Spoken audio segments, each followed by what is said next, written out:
Okay, so in a world of gods, demons, devils, dragons, trolls, bipedal cold-blooded creatures, and all manner of wondrous sights and sounds, with an eternity of mischief, mayhem, and fun to be had, there is a well-populated mass of land by the name of Metea. The continent of Metea was created 900 years ago after the Great Divergence, the cataclysmic event that destroyed at least 50% of the land on the planet, leaving much left to be rebuilt. With a significant portion of the remaining populace flocking inland, three major regions of Metea were established: the Motalian theocracy to the southeast, the kingdom of El Safasi to the west, and the largest and most central of the three, the Swiflinese Empire. While the primary seat of power for the continent can be found in the heart of the Swiflinese Empire, with armies looming on its borders and political tensions at an all-time high, our story actually begins somewhere much, much smaller. In a port town on the western edge of the kingdom of El Safasia, known as Sanwa. Oliver,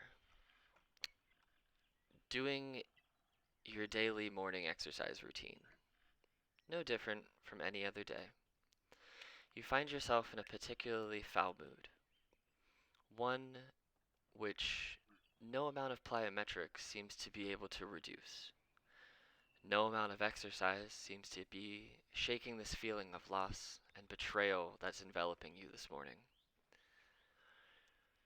Turning from your ritualistic daily trainings to the sanctity of your kitchen, you try to find some hope. Bare as it may be, with nothing except hanging tomatoes and jars aplenty, the kitchen always reminds you of a better time, a more hopeful time, a time where you could build. Build a meal for yourself, for your others. Build a future that brought your community together as a family. Build memories that can even outlast the oldest stars in the night sky. Lingering in your thoughts for a little bit longer than usual, you recall a moment that recently Jimbo Haverschmidt, the owner of the local tavern, they asked for you to stop by um, because they had some need of your skills. As you uh, as you grab your necklace of Tritherion and your weapons and your clothing and your armor, please go ahead and describe your character for the party.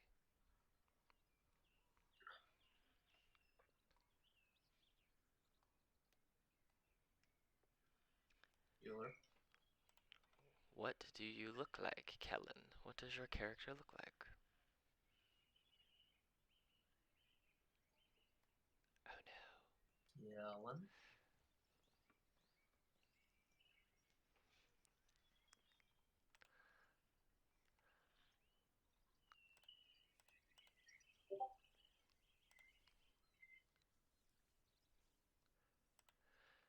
As he uh, as he starts walking towards the center of town, towards the tavern run by Jimbo, named the Drowned Tusk, he seems to catch a glimpse of a strange glimmering in the air, about 15 feet away.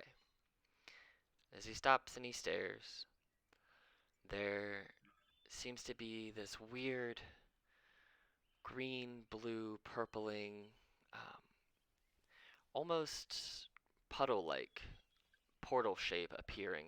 Um, and as he stares a little bit longer, a a machination of a human-shaped figure seems to be thrust in your general direction.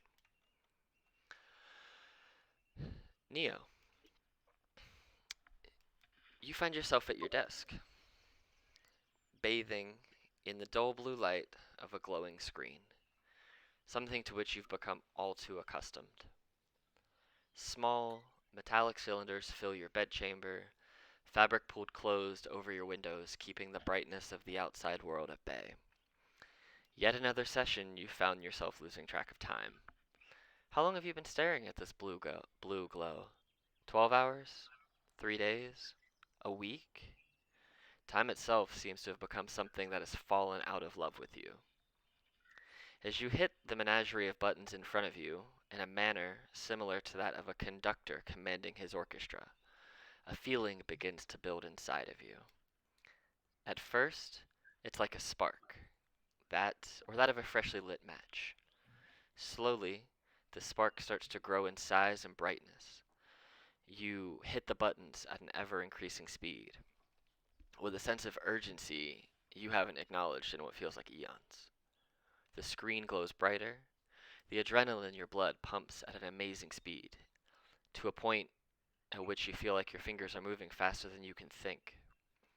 As the orchestra of button hitting reaches its pinnacle, you stroke the final key and the glow immediately disappears, filling your room with an impenetrable, heavy darkness. What feels like minutes goes by when, against all probabilities, your room is filled with a vibrant purple glow, and the space around you seems to shift, pulling you forward with amazing strength. Do you try to resist this gravitational pull?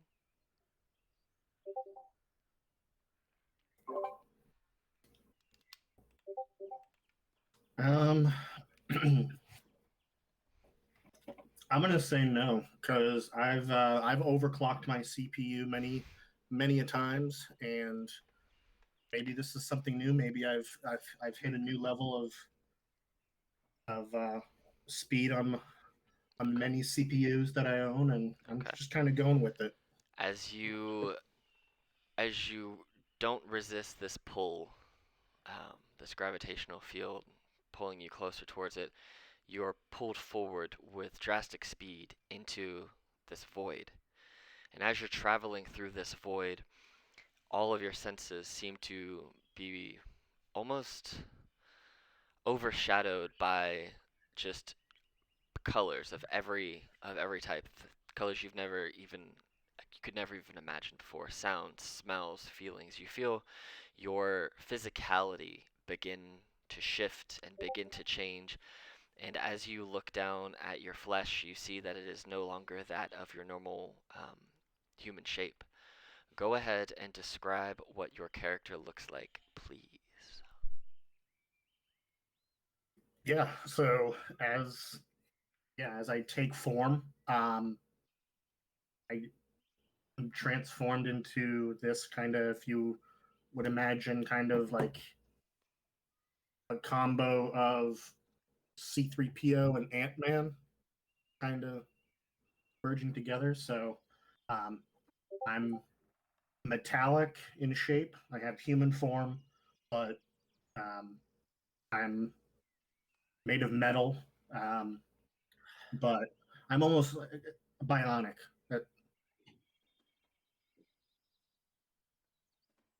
Okay. As you see your fleshy exterior kind of morph into that of metals and other materials that you would normally use to make machinery, you feel that the urge to breathe seems to have disappeared. The hair on your head seems to disappear. Your body feels cold, metallic, and very, very smooth. It's almost like the blood in your body it's no longer warm. It's been replaced with a cold oil or cold, some other liquid that seems to maybe be powering your new form. As instead you, of hmm, instead of blood vessels, let's just say my it's been replaced with a liquid cooling system. yes, as you are forced out of this strange portal, you land on the ground. You seem to be staring up at this strange, fiery looking man, and when he is able to get into voice chat, I will have Kellen describe what his character looks like as you have slammed down in front of his character. Golos, walking through the dusty alleyways of Sanwa, you find that the locals seem to be avoiding your dirty, vagabondish nature. Eyes dart away from yours, and residents seem to take a wide berth around you as you clamber in their direction. The scent of death seemingly clinging to you like a rotting corpse. Your history in this town is nothing short of non existent, really. You found yourself here 5 days ago, after wandering the woods for about a week, only seeming to acquire any form of kindness or acknowledgement from those who are cast out as beggars and vagrants. You seem to be searching for something, or someone, a person maybe, or perhaps a group of people. Yes, yes, that's it. A group to help strengthen the fortitude that you have in your beliefs and move you closer to your goal. As you take stock of those avoiding your gaze, Golos, go ahead and make a perception check for me, please.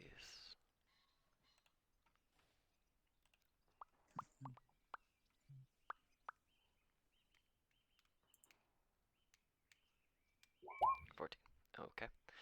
Um, as True. as you stand there and you look around, you see a weird shimmering in the air, and you see out of nowhere a a humanoid seems to tumble almost as if out of midair.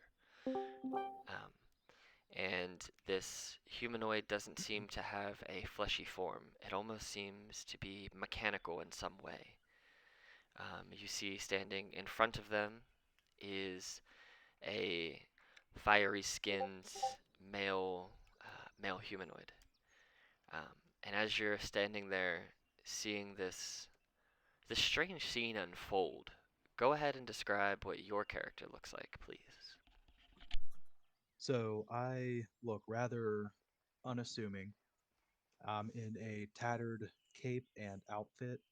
Um, my dusty brown hair looks like it's been unwashed for a couple of weeks now, and there is a smell about me, but it smells of death. And I am dressed as nothing more than a common beggar, but with sullen eyes that tell a story.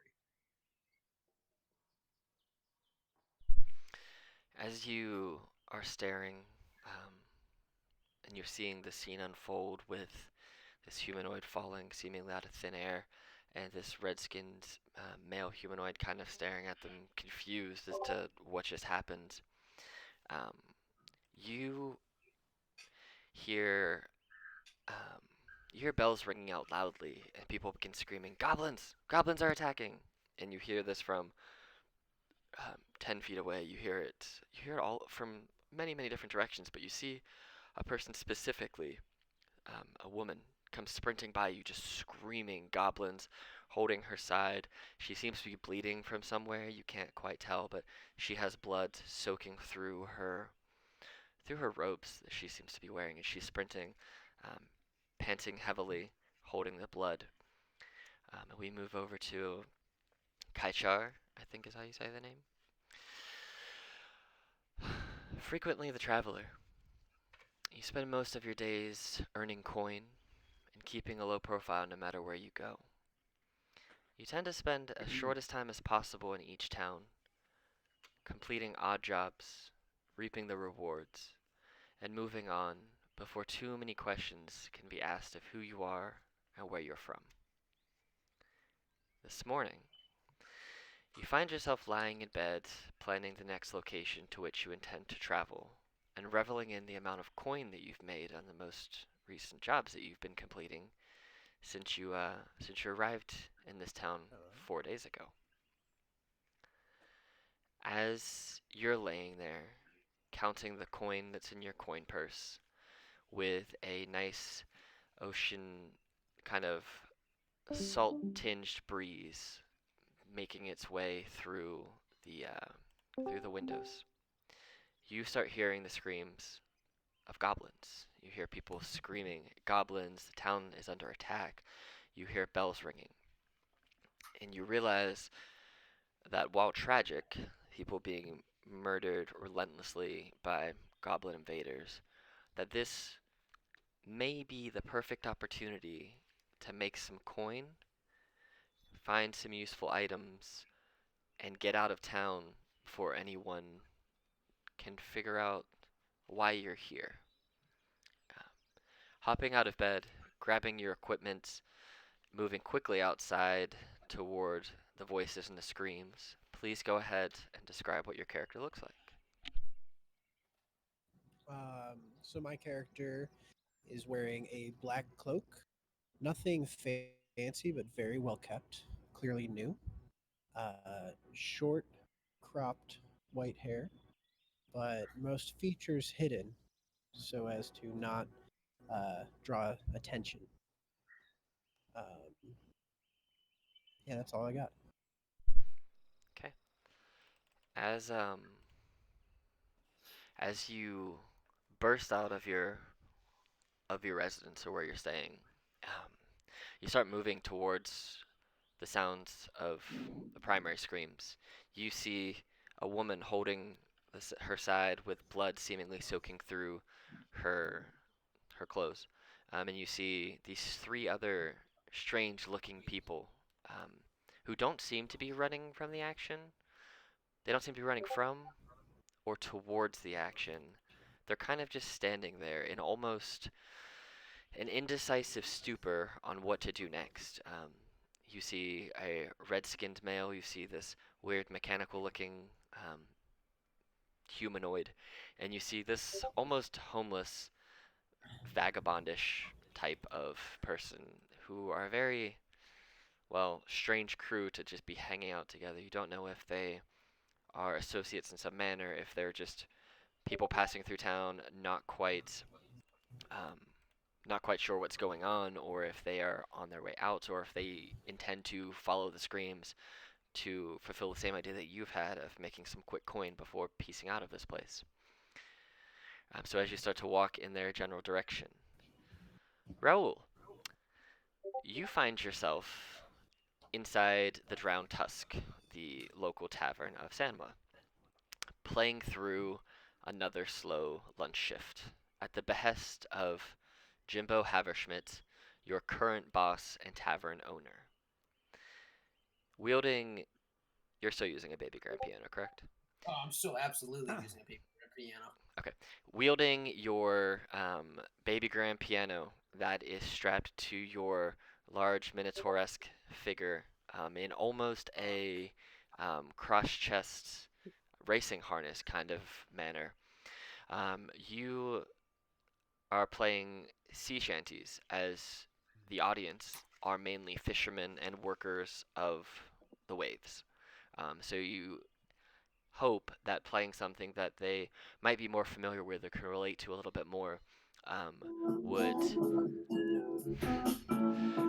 What is that? Oh, Song I'm playing Brandy. well, shh.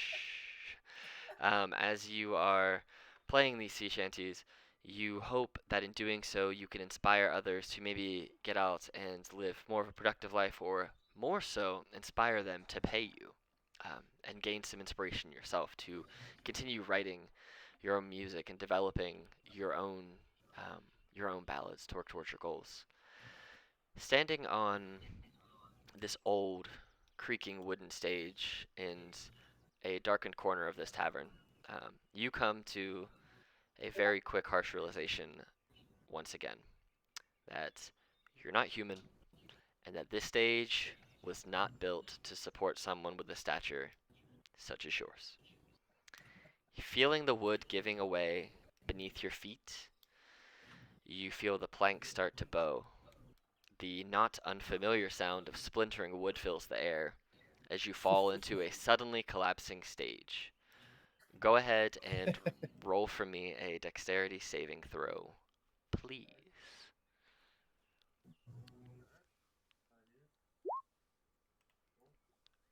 So, You actually get a +3, so you have a 9. But as the stage collapses underneath you, it's only maybe a foot and a half high off of the main floor, so you don't take any damage. It's more so that it cracked beneath you, and it's more of an embarrassment for you. Not an uncommon one at that. But you do hear from across the way, "What the hell do you think you're doing? You're supposed to be playing for the crowd, not destroying my damn bar. Get the hell out!" As you pull your hooves out from the collapsed stage that gave way underneath your very large figure, go ahead and describe your character, please. So Raul Esteban de Cortez is obviously a Minotaur. He's 7'7", weighs about 800 pounds. He has black leather spandex type pants on and a puffy white shirt a la Seinfeld.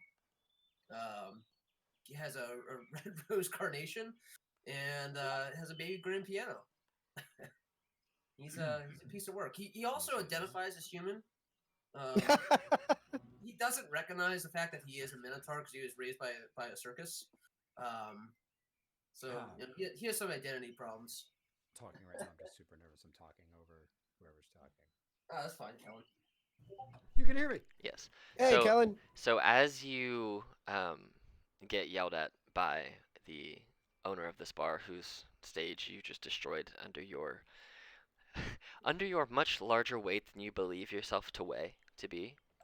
Like you said, you see yourself as a normal human male when in fact you're probably 3 times the weight of a normal human male, and that stage is not built for that. It is old, it is rickety, and you went through it. Leaving the tavern at the behest of the tavern owner, you enter the chaos that is multiple sit-ins at this point, yelling, "Goblins! Goblins everywhere!" You look, you see a couple of different people who have scratches down their faces, across their backs. You see one person laying on the ground face down in a dirty mud puddle with 3 arrows sticking in their back. And as you look over to kind of see where all the hustle and bustle is originating from, you do see this strange group of humanoid folks. At this point, you see again the machine metal, strange looking human. You see what's more than likely a vagabond. You see a person in all black, and then Kellen, if you would like to go ahead and describe officially what Oliver looks like.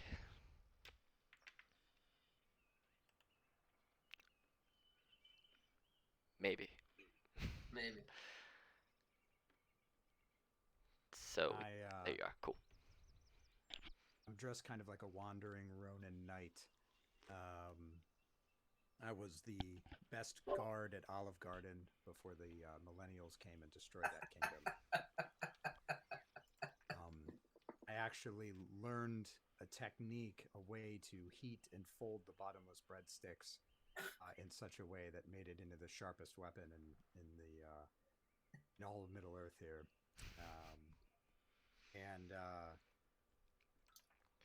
I'm basically just trying to roam the world right now and earn enough coin to open my own restaurant. As you guys all kind of meander in the general direction, but you keep seeing people running past you, yelling, "Save us! Save us from the goblins!" They seem to be yelling at you all specifically, since you don't seem to be running, and you do have weapons on you. You seem like you might be able to do something about this problem. And one person who you don't know if it's the speaker of the town or just a random commoner, they stop. They're panting, so they're curled over. And they look up. You go, "If you stop them from destroying our town, we'll pay you. Just come find us when you've saved us." And takes off running. So I'm going to kick you over to the map of Sanwa, and you might recognize Alex and Victor, but because it's a map you've seen a year ago. I don't know what you're talking about.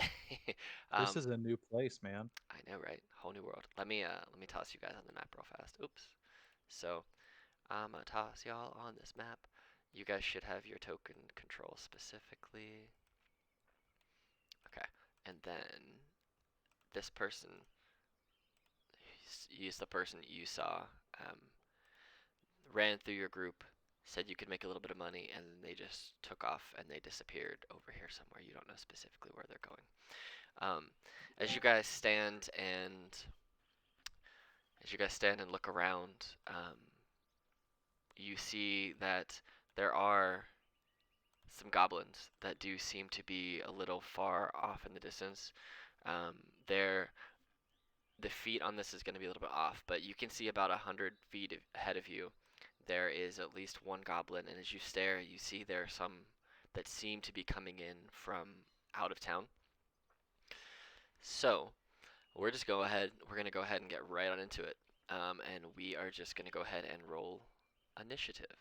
So basically, click on your token, go back to your sheet, and click on the initiative number, and it should automatically roll for you, put you in Wow. the token. That's shitty. 4. So, and if it doesn't, I'll just add you to the thing. Damn. No worries. Sorry.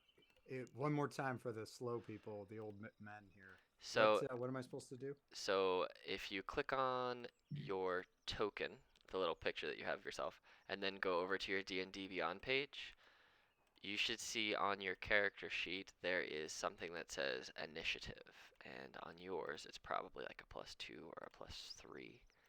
It's right beside your armor class, and that will be. This basically determines where you go in the turn order. A lot of things. Yeah. Yours is a +1. So.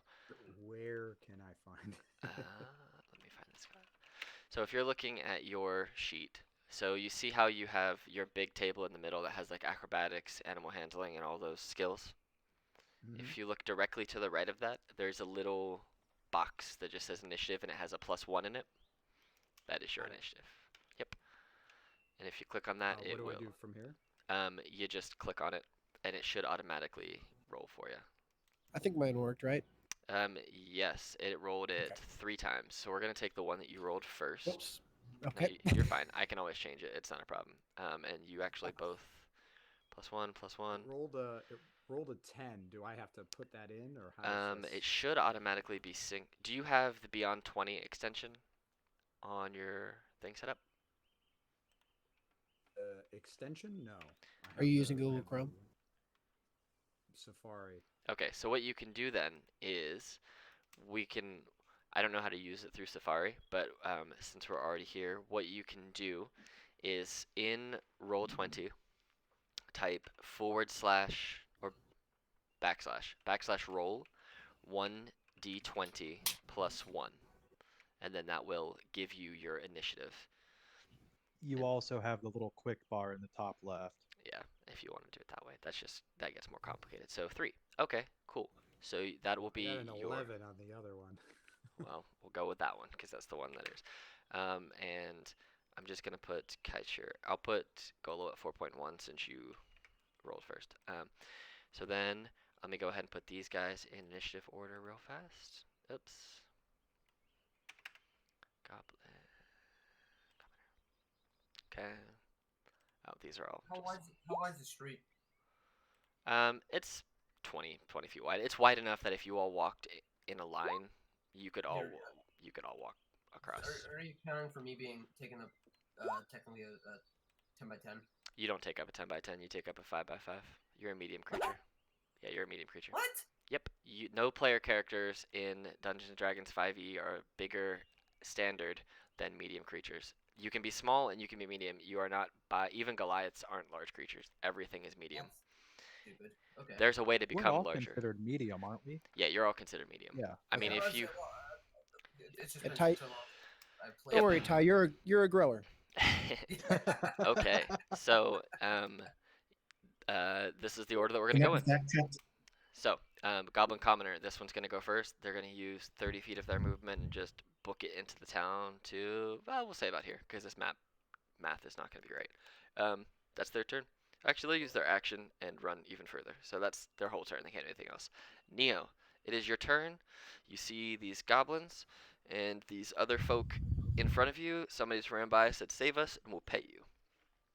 What are you gonna do? All right. Well, as I was just, transported here from another dimension, Uh huh. I'm a little disoriented Yep. as I think to myself, wow, it's World of Warcraft's in another dimension. Mhm. Let's do this. So I'm going to. How far is the nearest goblin to me? The map says it's 45 feet. We'll say this is Okay, about right. So it's like 40 50, feet from you. Yeah, we'll say this is close 40. to right. Yeah, so it's technically 47 feet, but we'll say it's 40. You can get within 30 feet of it if you really wanted to. Within 15 feet if you want to. Not a problem. Yeah. This map is just obviously this would be further than 45 feet in reality of how big a town is, but you know. All right. Well, then I'm going to. Um, Figuring out that I was transported here with a short bow somehow that was in, you know, Mhm. somehow I have that object. I'm going to take that out and shoot at the first goblin just because I see them running at us and I don't want them getting any closer. Goblins are bad. Okay. All right, so go So, ahead and roll your attack on the right. goblin. Short bow. There we go. Oh, that definitely hits. And as you see Neo or this robotic looking man unleash an arrow through all of you with tremendous aim, it actually punctures right through the goblin's skull, and that one actually one shots the goblin. Um, right. Get fucked. As I do a Steph Curry point. All right. Do you want to move or anything on your turn? I'm gonna stay where I am because I'm kind of gauging the scene right now. I'm not gonna charge towards the guys Okay. that look kind of mean. All right. Eventually, I will, but we'll see what happens. Okay. So this next goblin is going to come sprinting up into town as well, and they're going to take their full turn to get up here. And as these guys are running, you see that there are actually a few more goblins who are making their way into town. So he's basically using his old movement and action to get up there. Raul, it's your turn. I'm just going to roll their initiative for them too. Raul is displeased. Bartender called him fat. Yeah, basically. So is there a limit on terms of distance for a dash action? So if you use your action to dash, it will basically it'll double your movement, but you won't be able to do anything else on your turn as an action. I can. Well, I mean, yeah, you can. So, but like if you take your action, so if you use your movement and run 30 feet, and then use your action to dash, you could dash 30 more feet, but you wouldn't be able to do any additional attacks or anything else that requires the action. I'll be able to do Goring Rush. Oh yeah, if that's part of if that's part of a thing that you can do as your race, then sure. So I'm gonna go ahead and gore one of these little bastards. I'm gonna just dash at the closest one and gore him. Okay, cool.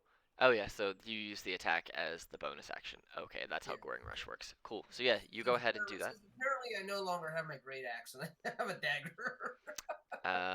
Yes. Whatever. I don't know where that went. It doesn't matter. That's fine. All right. So Run to whoever you want to run to. Did you drag my dude? Yep, you Okay. just drag your dude, and then we'll get you there. All right. Are there attacks of opportunity still? Which guy are you running to? Well, I'm just saying, do I trigger an attack of opportunity if I try to run past the first guy and hit the second guy? Yeah, you'll trigger it. Okay. So, I'll do that then. that's fine. Cool. So go ahead and roll a horn attack on the guy. Cool. Yes. And so for that, if you just click the actual, so now that's your attack roll. So if you click on the word horns, it will roll your damage for you. Bam. 6. You split this guy into as you gore him, and he dies. That's not gonna come out. So as you charge on all fours, basically, put your horns through him, lift him up, he dies, and you're just showered in goblin blood. Since you used your action to dash and you used your bonus action for that attack, you still have your movement if you want to take more movement, or you can stay there. It's up to you. What the hell? Okay, Still cool. set up. So you roll up on this guy, and he's ready to go. So that guy you actually just rolled up on, he's gonna go ahead and he's gonna try and take a club attack at you. Does a 10 hit your AC? No. It misses. Cool. So you charge up on this guy. He swings a club down. It's not so much that he misses you, it's that he hits you, but your skin is so leathery tough that you just snort out hot breath in his face, and it doesn't seem to have any effect on you at all. Um, this next goblin is going to run up on you, and he's just going to try and do the same thing. He's going to try and club you with a small little makeshift weapon that he has. A 15 to hit. And Yeah. since the minimum damage that you have to take is 1, you take 1 damage. So, Oh no. yep, so you take 1 total damage. And Golos, it is your turn. Okay. So would that be about 60 feet, or would that be like more 30? That'd be about 30 feet. Okay. And then would I notice that either of these goblins might be injured or bloodied? The neither one of them are injured or bloodied. Neither one have been hit. Okay. Yeah. So I'll sigh and nah, not again. I'm just trying to make it through this town. And I'll look at the goblin to the left of the Minotaur, Mhm.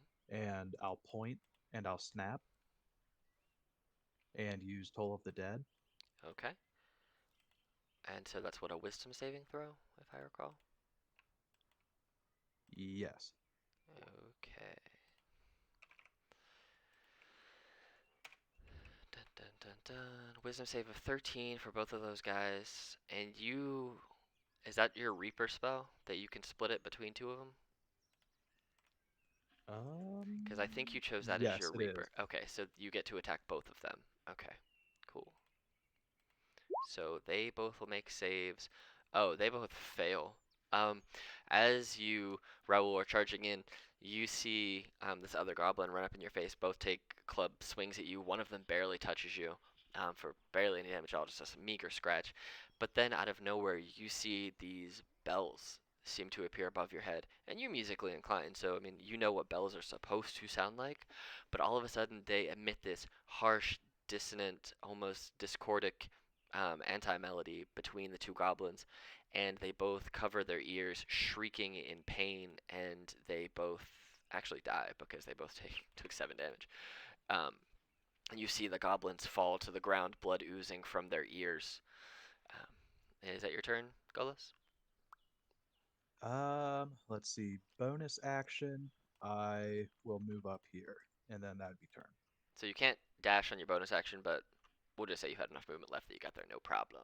So, Kaiser, it is your turn. You just see wave after wave of goblins just coming in hot. Okay, so I'm gonna need a little hand holding. What are my options here? So, For if you look on your character sheet, yes. I just picked spells for you earlier based on what your background was. We can always change these later when we talk about them. I'm just like, what makes sense for what he said? These, okay, probably will work. So Yeah, I you read have, through them. They were, yeah. yeah, so you have one spell which can shoot 120 feet. So if you Mhm. wanted to shoot that, you don't even really have to move. Well, maybe a little bit closer so you can see them. But you have Eldritch Blast. It tells you your range on it, and it tells you what the damage is. So you can do that. If something's 10 feet away from you, you could poison spray. Or if you wanted to try and charm something that's fairly close to you, you can try charm person. And Hellish Rebuke is a spell that you can use if somebody After I hits. get hit. Yeah, as long Yeah. as they're within 60 feet of you, you can cast it. You don't have to cast it, but just know that where it says first level, if you look over to the right beside the word pact, you have 1.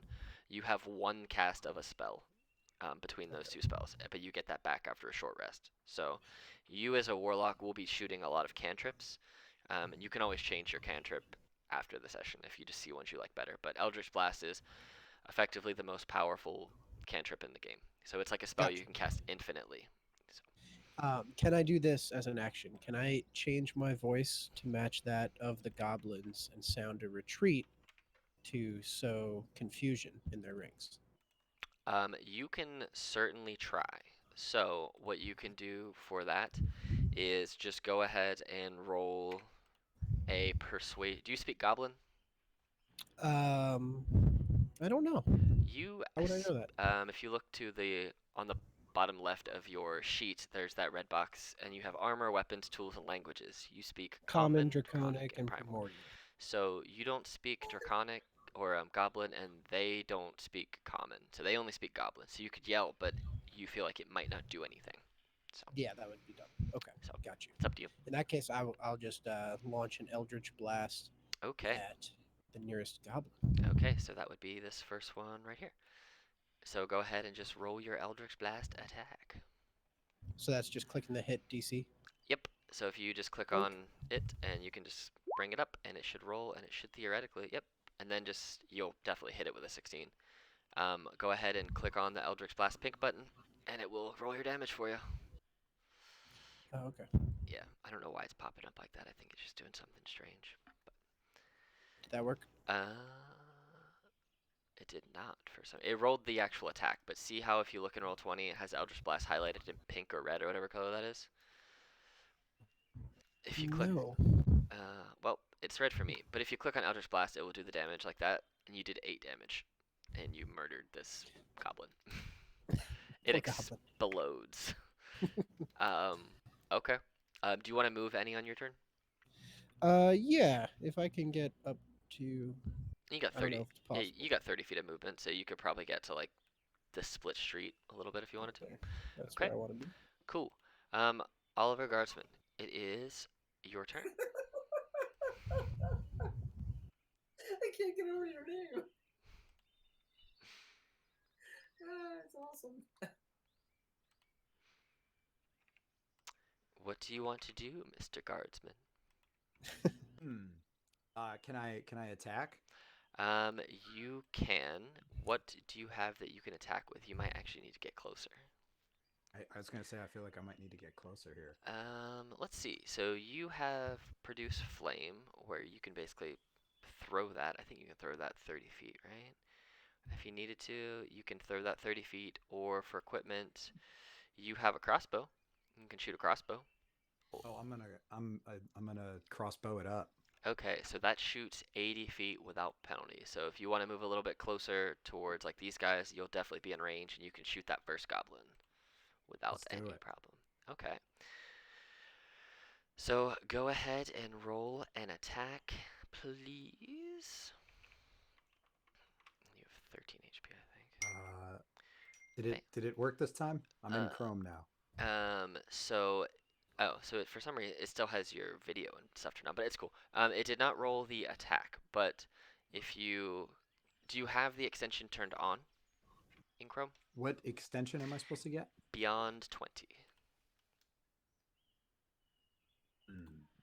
Well, I'll just do it regular for this one, and I'll Okay, try to have that cool. ready. Yep. So it's next just turn. it is 1d20 plus 3. So if you just do slash roll space 1d20 plus 3, it will give you the attack roll.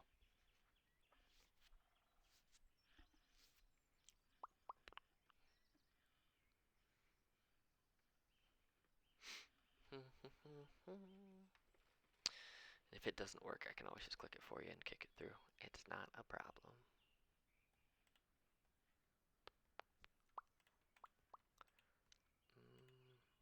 Let's do this. Bam. See if it works for me.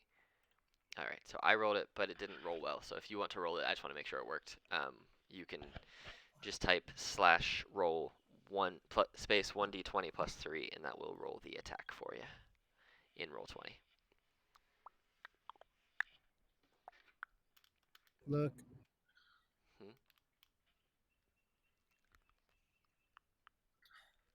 That worked? So yep, that worked. It still missed. So you running up with a crossbow, you launch off a crossbow bolt, and goblins being smaller, tiny creatures, they just kind of evaded it a little bit and got out the way. All right, Little so you use bastards. your movement, your action, and then bam. So, Neo, it's your turn.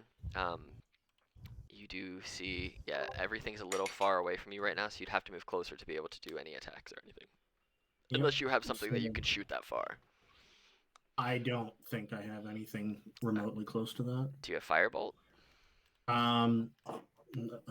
Where's my sheet go? No. Because that's 120 feet if you do. I do have firebolt. You can launch a How'd you pull Firebolt. up the how'd you pull up the rangefinder on there? Oh, so if you, all the toolbar that's on your left of your screen, Yeah. there's one that's like a circle with like a ruler thing looking in it. If you highlight that and click on Snap to Center, it really looks like a weird circle with a line in it. And then you can just click on a spot on the map and you can just drag it around. Okay. Gotcha. Yeah, and then if you want to get back to be able to go to your token, you go up to the top arrow one and then you just click on Select Move. Okay. Cool. Yeah. All right. And then if you like click and hold in the left mouse button, you'll make these little circles appear and you can just highlight something like that. Okay. So- Cool. And you can always change your color just by clicking on the color of your name down down at the bottom Okay. of the screen. Fantabulous. Cool. All right, Neo, go ahead and take your shot if you want, or do whatever you need to do. Well, I'm gonna. What's my range on a movement? 30 Or feet. how much? 30 feet. 30. Hmm. Okay. How far is that? Okay, so it'd be like right behind these guys. Yeah, basically at the back of them. Yep. Okay, so I'm gonna take that. Gonna Okay. join the caboose here. See what all the commotion's about. Okay. And then there aren't. Do we see any more goblins in the Yeah, general vicinity? You can see Or these do we three. just You kill can them? see these three goblins that are down here, and you can see that they seem to be coming and running out of the woods. So you can see these three goblins, right? Okay. Yeah. So you can. Are they on? Are they at an incline? So like we have the higher ground. Yeah, so you guys are effectively, they have to run up a slight hill to get up to you. So where you are standing right now, you're about 25 feet up in the air above from where they are, but just because the way it declines. Yeah, so you can aim, you can hit them. I'm not going to do trigonometry and figure out the range on that because I don't want to. So you can shoot them if you want to. All right. Well, seeing that they're still looking pretty aggressive, and I, once again, my first knee-jerk reaction is to stop the thing running at me, trying to kill me. I'm going to use Firebolt and see if I can get this front goblin. Okay. So, use some Firebolt. So as you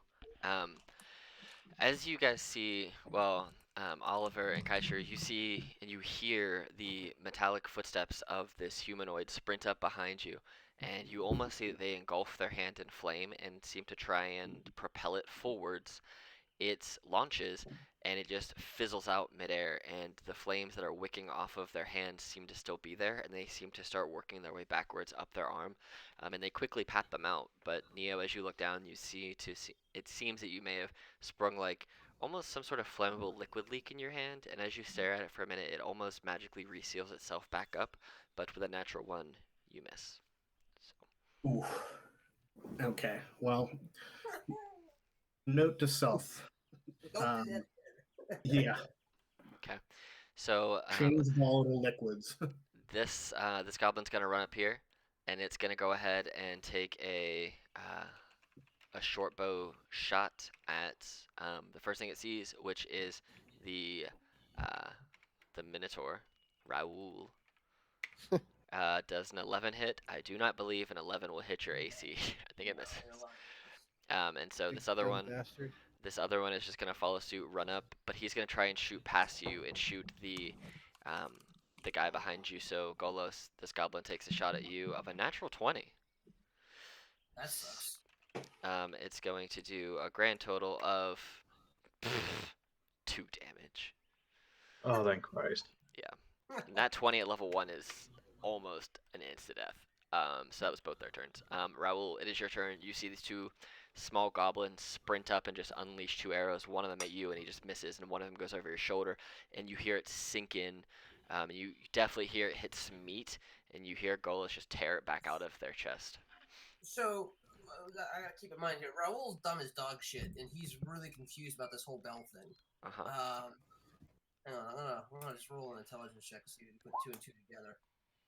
No, he's befuddled. Well, so you know what magic is, but they look like they appeared like magic and they disappeared like magic. So you could probably put 2 and 2 together to assume that it's some sort of magical bells, but you don't necessarily know the source. So. All right. Well, I'm gonna stick with what works then. Okay. And, You're gonna charge it in gore. Yeah, you Fucking can. charge, man. You can reach him. Charging gore is a little Okay. big shot. Go ahead and charge in and roll your gore damage. Roll your gore attack and see if you hit. If you miss a goblin with your gore, that's gonna be kind of funny. 13, it does hit. So click on the horns and it will show me. Yep, you gore this goblin and you lift him up again. This time, as you gore him in the stomach and you like throw him off, all of the stomach contents of this goblin, small bits of birds and other meat covered in stomach acid and bile just kind of seep down your face, almost blinding you from it, but you shake it off real fast, and you are not blinded at all by this goblin innards, but My you good shirt, pourquoi? Anything you want to do with your movement, you've used your action to dash, so you have movement if you still want to move further. That's up to you. No, I'm just gonna like wipe the gore off my shirt and hope my rose is okay. Okay. Golos, it's your turn. Cool. So seeing that, I'm just gonna shake my head, novice, and I will aim at, let's see, this one, Okay. and do Toll the Bells again. So it's a wisdom save, right? Wisdom Now, save. is that one damaged already? He is not. He still has Damn, full man. health, and he rolled a 17, so it's gonna it's gonna pass. So Raul, you see the bells appear again, and this time as they go to shake, no sound seems to appear. It's almost like the bells are broken, and then they disappear. So, do you want to move anywhere on your turn, Golos? Nope. Okay. Kaishar, it's your turn. Okay, is there any sort of gate mechanism here at this entryway? No, it seems to be just like an open. There may have been guards there. If you get closer, you could see if there are bodies there, but it seems to be more of like an open kind of just traveling path to get in that may have, if anything, just been guarded by people. So. Okay. I will move forward just to get a better vantage point. Yep. About there. Is that okay? That's fine, absolutely. Cool. And then I'm gonna melt this dude with lightning again. That's my All right. plan. Go ahead and throw your Eldritch Blast at him. Yep. Blast. All right.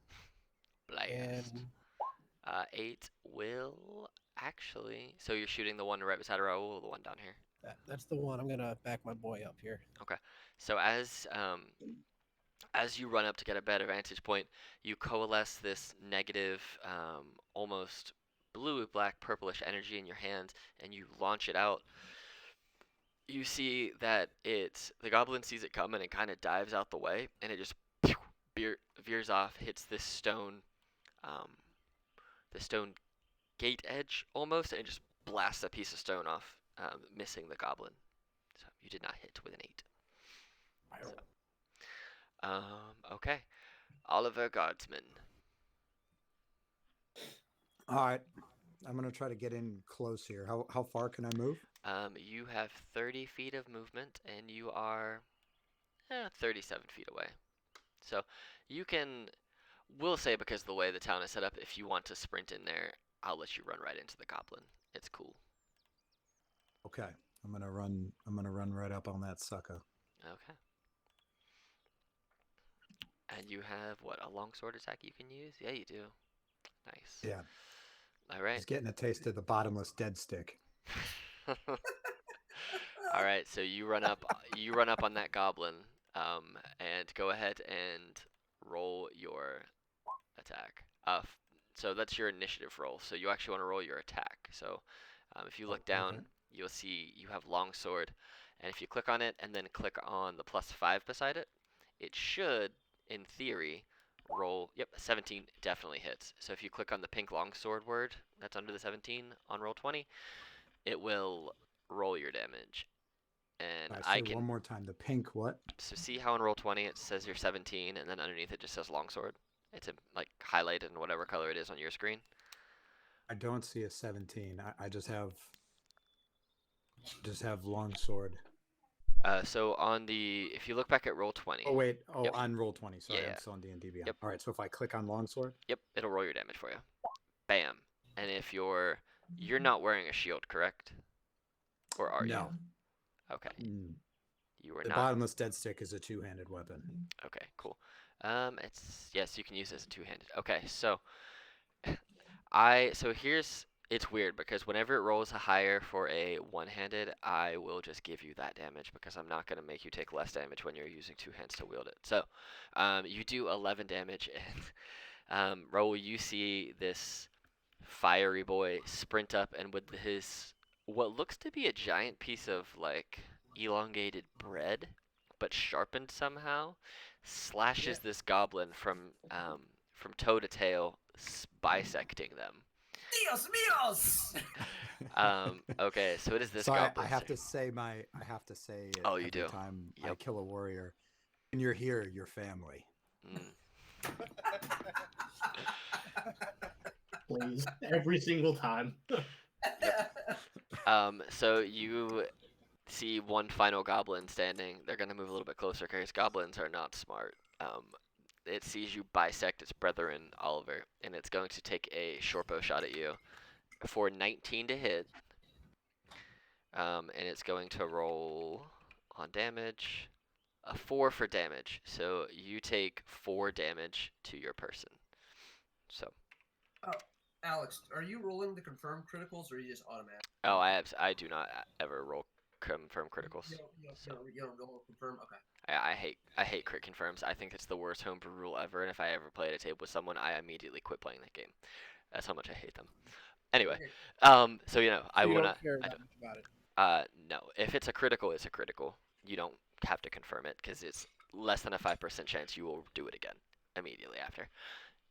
So he hits you, Oliver, for 4 damage. So you take some damage there. Neo, it is your turn. You see this goblin unleash an arrow and actually seems to take hold inside of Oliver and just stick there for a minute. Lovely. So that probably looked like it hurt. So I'm gonna go ahead and walk on up to Oliver and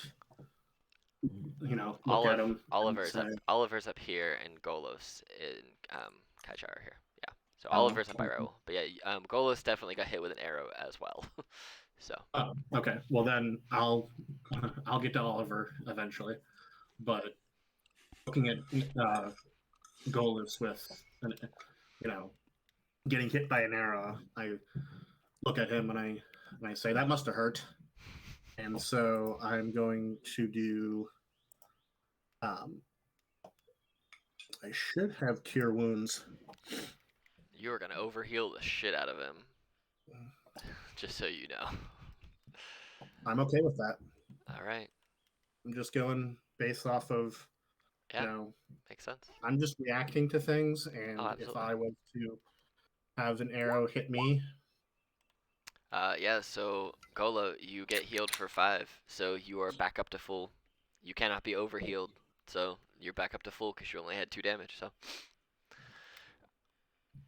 And Raul, that is now your turn since Neo used his movement and he uses action, and I'm pretty sure he doesn't have any bonus actions he can use. Raul? That's correct. Yeah, cuidado con lo funcional. I'm gonna stick with what works. We're just gonna charge this little fucker. Okay, go ahead and roll a charge attack.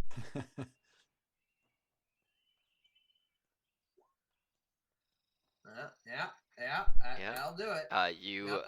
You again slam your horn into this into this gobbo. You lift him up over your head, and it just starts bleeding all over your skin, and you are now covered in a third goblin amount of blood. Can I just say how weird it is? The birds don't give a shit about this battle, and they're just peacefully chirping in the background. They're just hanging out. So that completes the combat for the ones that are charging into the town. Um, as you guys approach and are going more towards where the goblins were coming from, you do see that laying on the ground just outside of the town, just outside of the gate, quote unquote, the entrance into the town, is a commoner who seems to be bleeding out. And anybody who gets close enough to listen to what they're saying, you hear them whispering and kind of trying to weakly lift their arm and point in this direction. They're they're coming. They're coming from there. Kill them all. Kill their leader. Save the town. And they exhale their final breath, and they seem to expire at all of your feet. So, combat for this second is over. If you want to take any type of short rest to heal yourself for anyone that took damage, we can do that. Otherwise, you can determine what you want to do. You can go and go on the goblin hunt, or you can go back into town and find some screaming villagers. What do you want to do? You think, lads? Well, I mean, we just had to save the town. We didn't have to murder all the goblins. Raoul wonders. Personally, haven't. Raoul wonders what is in it for Raoul. You do know that they Bartender said that if you control. saved the town, they would pay you. Can I loot the bodies? You can roll an investigation if you want to on the goblin bodies. Raoul, what were you wondering? Raoul's wondering if Raoul can get paid since bartender did call Raoul fat. You might, if you save the town, they might pay you. You don't know. With a 7, looking through these goblin bodies, you don't really see anything of real interest. You get like 5 copper between all of the goblins, but they're mainly wielding shoddy clubs. And if you want a short bow, there is at least 2 short bows that you could find that are at least usable. So, if you don't want a short bow, you don't have to take them, but there are 2 usable short bows that you could acquire or hand out between your group, or just ignore them. It's up to you. I guess I'll stick with my crossbow. grab them. Okay. And just put them in my pack for now, unless anybody else wants one. No. Okay. I'm good. No, Okay. So, I do want to investigate the corpse of the commoner, though. okay. Go ahead and roll a bit. So 16, nice. What specifically are you looking for on this commoner? It looks like it's just a plainclothes guy who had just a His short coin sword. purse. His So coin purse, they, because I can my set. well, you have money, but in the coin purse of the commoner, you see there's only 2 silver. So I'll take it. yeah, I mean, money's money. I did update everybody's equipment with the appropriate amount of money that you should have. So if you click on equipment, you'll see how much gold you have. And if you want to add money to that, if you click on the number, so for example, I'm looking in, if you click on equipment, you'll see there's currency, and if you click on the number, it'll tell you the gold. And if you want to add gold or silver or whatever you get awarded or spend, you put the number under the appropriate thing and click add or remove, and then it will automatically track it for you. So. Yeah. So I got 2 silver pieces. So you should have whatever your money is plus 2 silver, and I think you have like 150 gold or something like that. So 110. 110. There you go. Yeah, everybody's got a little bit of a different amount because I just rolled on the gold table for the class to see what you got. So you'll have some. I know that like Neo has 140, a couple of you have 110. I think one person has 150. It's all kind of relative, but yeah. So. Looking around, investigating the body and investigating the corpse of the goblins, you do see that all the goblin tracks seem to have come from the same direction. So this little path over here. So if you want to follow them, you can go that way. If you want to go back into town, you can.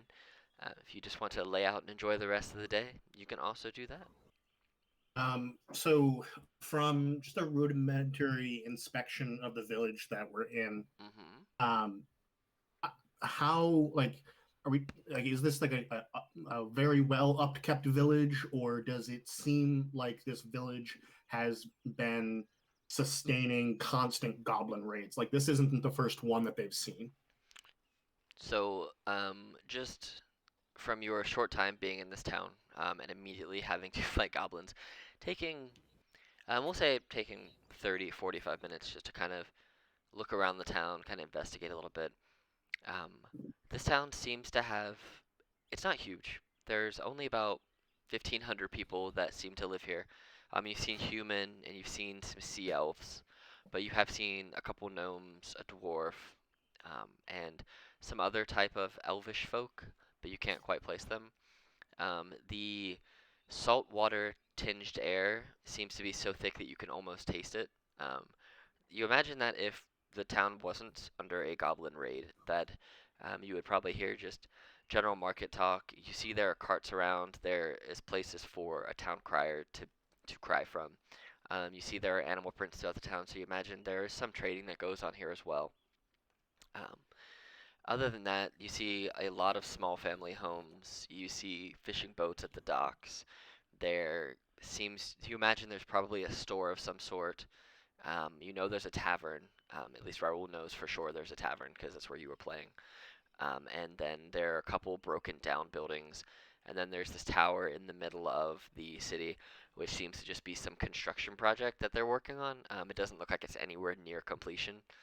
So you don't know what it's necessarily going to be. It might be a watchtower of sorts. It might be um, just like a beacon tower where they light a giant fire to kind of let people at sea know what's here.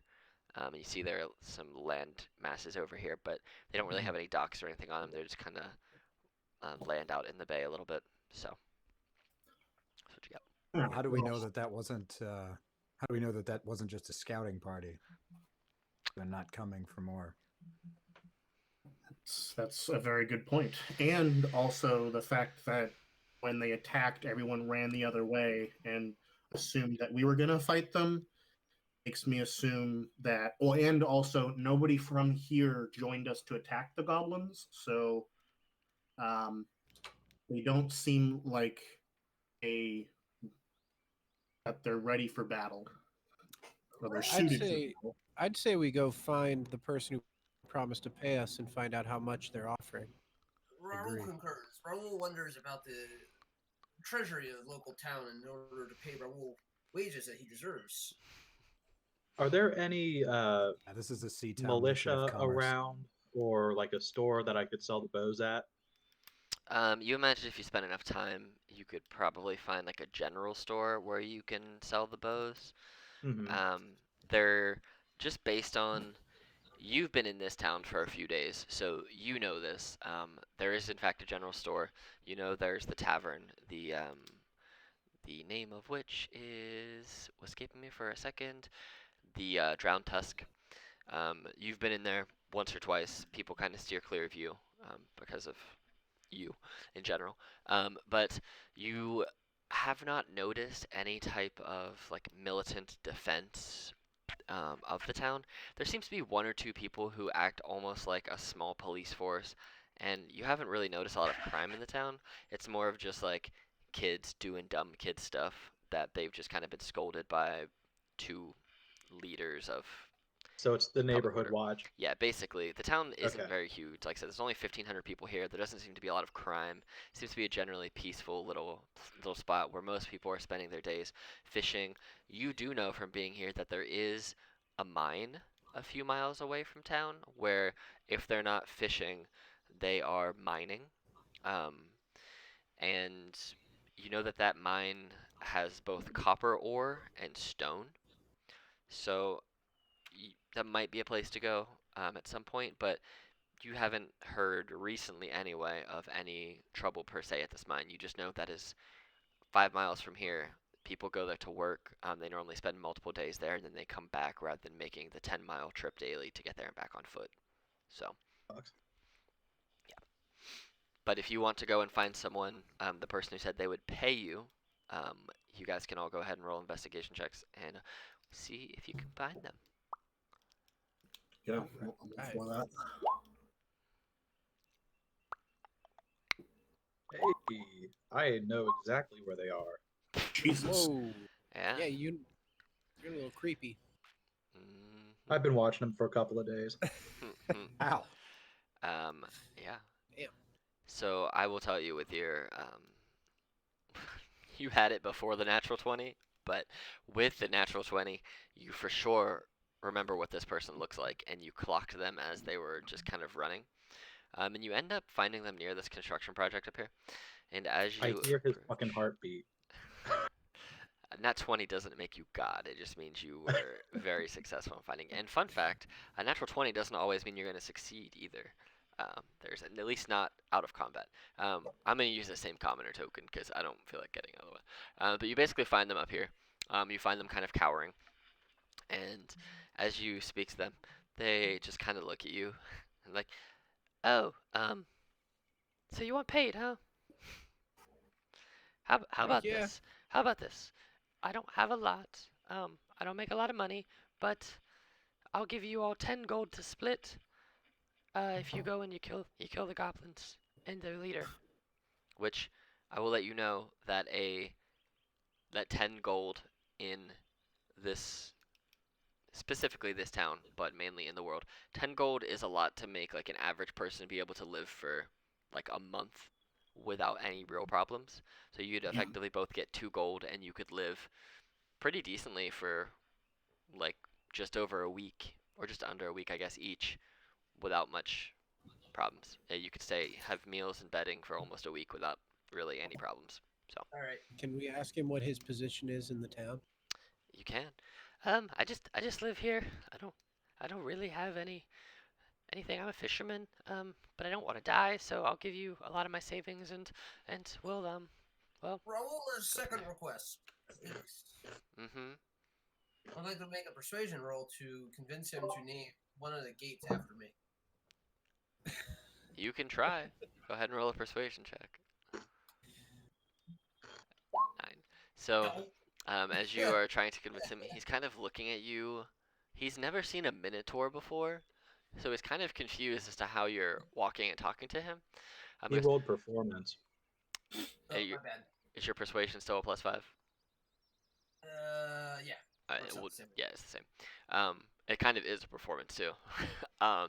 But he looks, he goes, I don't really have that kind of power, but maybe if you kill the goblins and their leader, maybe the speaker of the town will. Maybe, but we don't really have a gate. It's just more of like an open space. So I guess you could just write your name on it. I don't know. Can I roll persuasion to convince him to name the rock next to the gate after Ty's character? Go for, you can absolutely do that.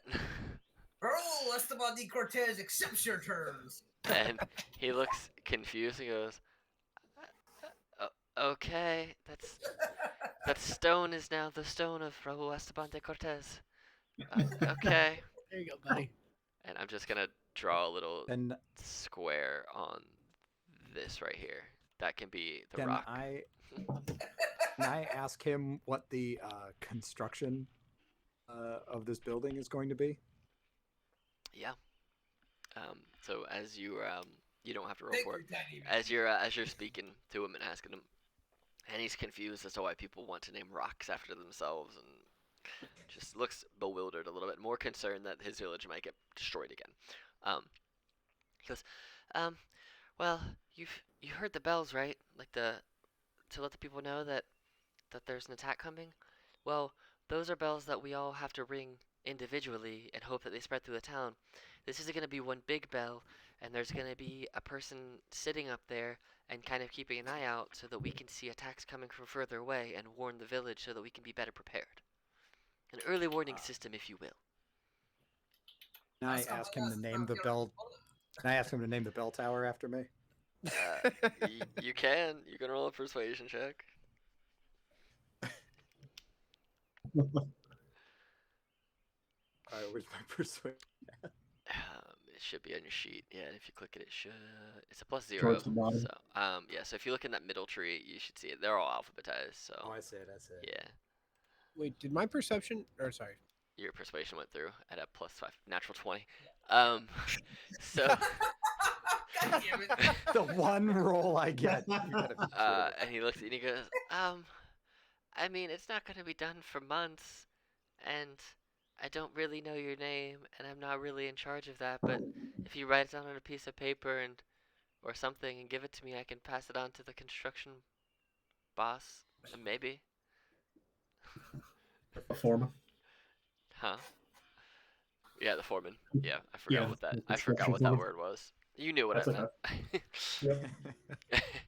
Okay, so are we gonna go fight these goblins or not before we I'm rename the just town? standing here taking all of this in. A rock was just named after one of these people, and then now a Compadres, building's going to be named after another one. So I'm kind of like, interesting. I know we have just met under very, very crazy circumstances, but I feel compelled to assist these poor fellow humans. Can I call dibs on the I cemetery? agree. I want um, it to be named the Taco Bell. so Alex, go ahead and roll an insight check for me, as you're all standing there, having this conversation.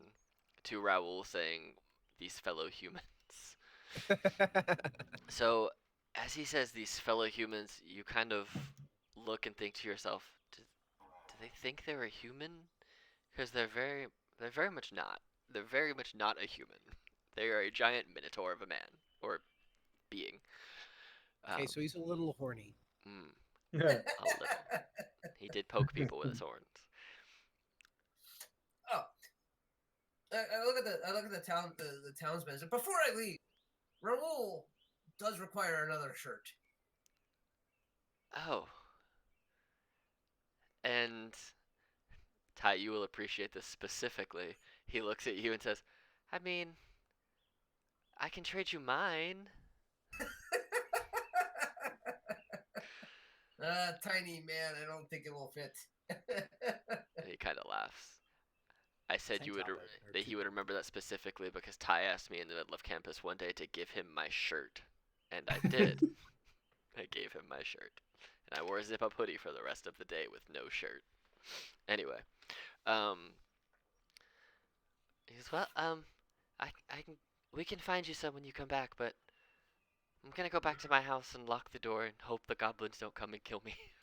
And you see, he just sprints off and over there somewhere. Well, compadres, shall we? I'm willing to shall. go fight goblins if the Minotaur goes with me. Who's the Minotaur?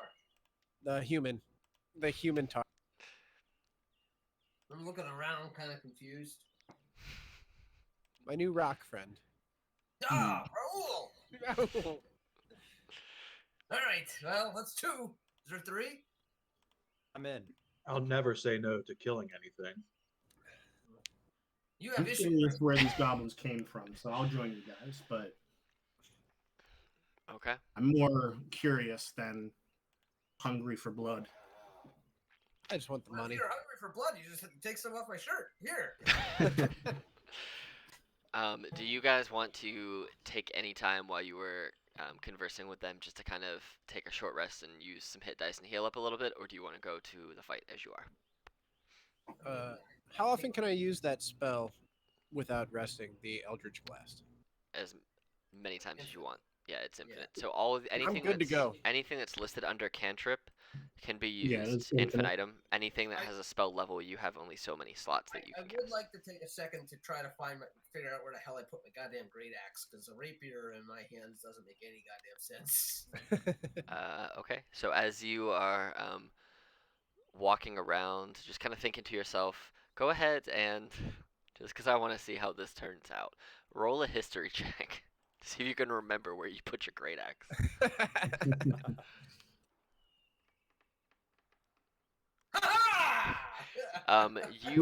You remember that as you were going to work for the day, or for the boring lunch shift, that Jimbo asked you to leave your great axe outdoors, but he didn't realize you had a rapier as well. He thought it was just another horn. So I'll add a great axe into your. Yeah, I'm gonna go ahead and leave my toothpick behind. Okay, Yeah, so I will your- do this then. Yep, Your cool. third horn is pretty Your big. your dagger. You're dropping your dagger. Yeah, I'm gonna drop my dagger on me. Okay, cool. So you are a great axe wielding bard who is a minotaur now. Yes. Okay, so yeah, you remember where you leave it. You basically left it just leaning against the wall of the outside of the tavern, and you're like, oh, here it is, and you know that it's Raoul's because it looks like it's got weird like musical filigree on it, so almost music notes, and it's the same color as the piano keys on the mini grand piano that he carries strapped to his chest. Fantastic.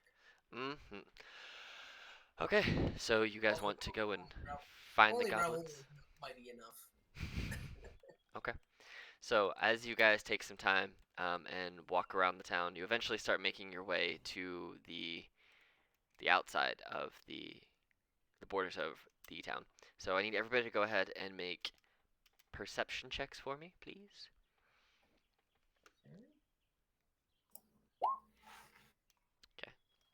Jesus. Woo! Wow. Perceptive as fuck. 3-9. No, that's some good. What do we get? Perception. 1, 2, 3, 4. Wow. Those are some really good perception Jesus. rolls. You guys look at the tracks, and you follow them pretty much without any issues at all. So as you start to, let me go to this. XT. Cool. That should be it. Yep. I'd like Raoul to play some music for us. With pleasure. So as you guys are following these tracks, you eventually, after about a couple hours worth of travel, hold on, let me make sure I didn't do this. I did. I'll do that later. Cool. So you guys come upon, you get pretty close. So let me switch maps here. So now all of the distance for the measuring tool is accurate. So yeah, so now so now when you measure how far something away is, it is accurate to where you are. So it makes sense here because this is appropriate distances. So you guys get close. I need you all to go ahead and make stealth checks, please, to see how well and how quietly you approach the village. Not my strong suit. I actually forgot to put a guy up here and a guy over here. Cool. You did all right. Okay. Pretty sneaky. Cool. So I don't know why it rolled you at disadvantage, Neo, unless you have to roll at disadvantage. Yeah, it's weird. Yeah, I don't know why it's rolling all of you at disadvantage, but it's all good. We'll figure out later. So Mm. as you, although also I need to make your tokens the right Too size. perceptive to be quiet. So as you guys are getting close to the village, you think you are kind of being sneaky, but then you realize that you did in fact ask Raoul to play you some music, and he's just hammering on the keys of this piano that he's got strapped to his chest as you guys are approaching. I said, Brenda, you're a fine girl. Worth So it. as you guys start to approach, you see that there are a bunch of goblins in this camp. I will give you one action each to tell me what specifically is you want to do before they hear Raoul inevitably screaming and yelling and playing this baby grand piano and combat starts. So we'll just go in order from left to right on names on the bottom of the page. Victor, what do you want to be doing? All right. Can I rush on over to here? I want to climb up this wall. Climb up this wall. Okay, so you want to go ahead and climb up the big rocks up here or the actual rocks of the base? No, the actual rocks up here. I want to Okay. see what's. Okay, so as soon as we start into initiative, I'll have you make an immediate athletics check, and that will determine if you can be up there on your turn or if you have to make a second one on your turn. Okay, cool. Okay. So, Yep. Peter, what do you want to be doing? I would like to try to hit this center beam and Okay. with my thing and try to light it on fire. Oh, so you're you do force damage, so it doesn't light things on fire. It won't like make lightning or anything. It's basically just a ball of like invisible necrotic force that just blasts into something. Yeah, so it can't light it on okay. fire, but it can basically like baseball bat something. Think Ermac from Mortal Kombat. Yeah. Okay. I'm gonna stand by it. I'm gonna try to blow this up as a spectacle. Okay, cool. You can try and shoot that and see what happens. I'm So gonna roll a perception check just to see if I'm even aware of what's going on, because I'm so into my song. okay. Yeah, you're pretty. You know that you guys have approached what seems to be the goblin encampment. What specifically do you want to do, if anything? I think I'm gonna go ahead and change my song to something inspiring. Okay. Who? You have 3 inspirations that you can hand out per rest right now. Do you want to hand them all out or just hand out one of them? You cannot give it to yourself. I'm gonna go ahead and hand them all out Okay. to the 3 closest to me. So Oliver Guardsmen, Pete's person, and Norris's person. Okay, so all of you guys, you have a bardic inspiration, which means that on any ability check, attack roll, or saving throw, you can add an additional 1d6, which can change the outcome of it. It might not, but it can, and you have that for 10 total minutes in game. So, and if you don't use it, Thanks, it Raoul. just goes away, and it. I'm gonna stop playing Brandy and start playing some Motley Crue. I Okay. was gonna say, why do I hear Eye of the Tiger in my head right now? Alex, what do you want to do for your pre-initiative action? So, do I know that Kaichar is going to aim for this little spectacle thingy?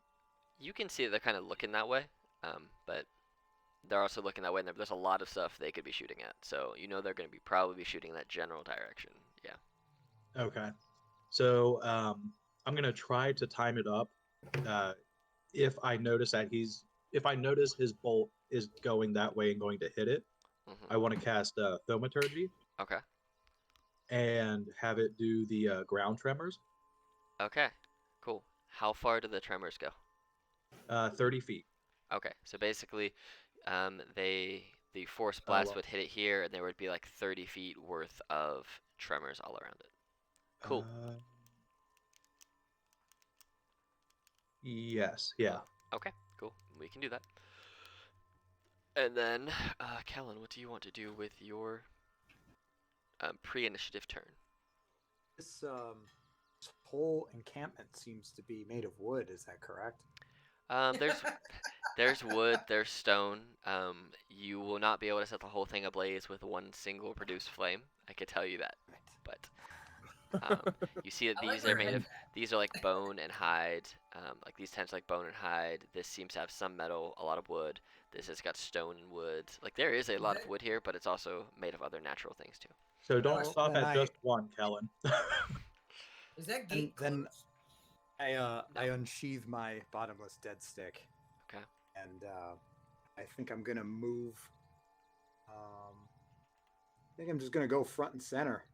Okay, cool. So here's what we'll do then. I will have all of the actions that you prepared and held all go off at one time. So Neo, go ahead and make an athletics check to see if you can just hop right up on top of there without noticing. 16? Yeah, no problem. So you hop up there, and so on your turn, if you choose to God, attack he's him, fit. you will have an advantage because he does not expect you to show up there. Just boom. So Okay. as you hop up there, Raoul inspires everybody. Oliver, you basically get to sprint to right there without any penalty to movement, so that's just a free movement for you to get there.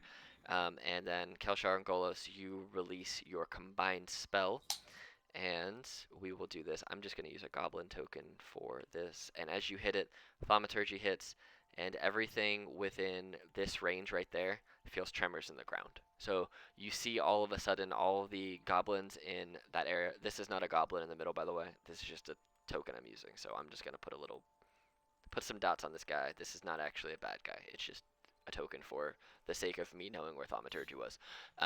Everything in that yellow, can you see the yellow aura emanating from it? No. How about now? Oh, yes. Yeah. There it is. So There it is. all of that is where Thaumaturgy happened. And how long does Thaumaturgy last for, Alex? Is it, Let me double check. it's either a minute or it's like an instant thing. It's a minute. Okay, so basically Damn. all of that area feels like there is tremors, just like small tremors, not enough where it's like a full earthquake, but enough where they kind of feel off balance for a second.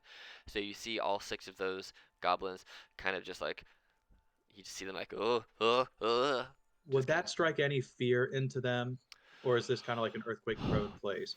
We'll say that if you attack any of those guys in this first round, that they would be at advantage because they did not expect all of it. They're kind of trying to feel like they're regaining their equilibrium and their balance, so they're kind of off kilter.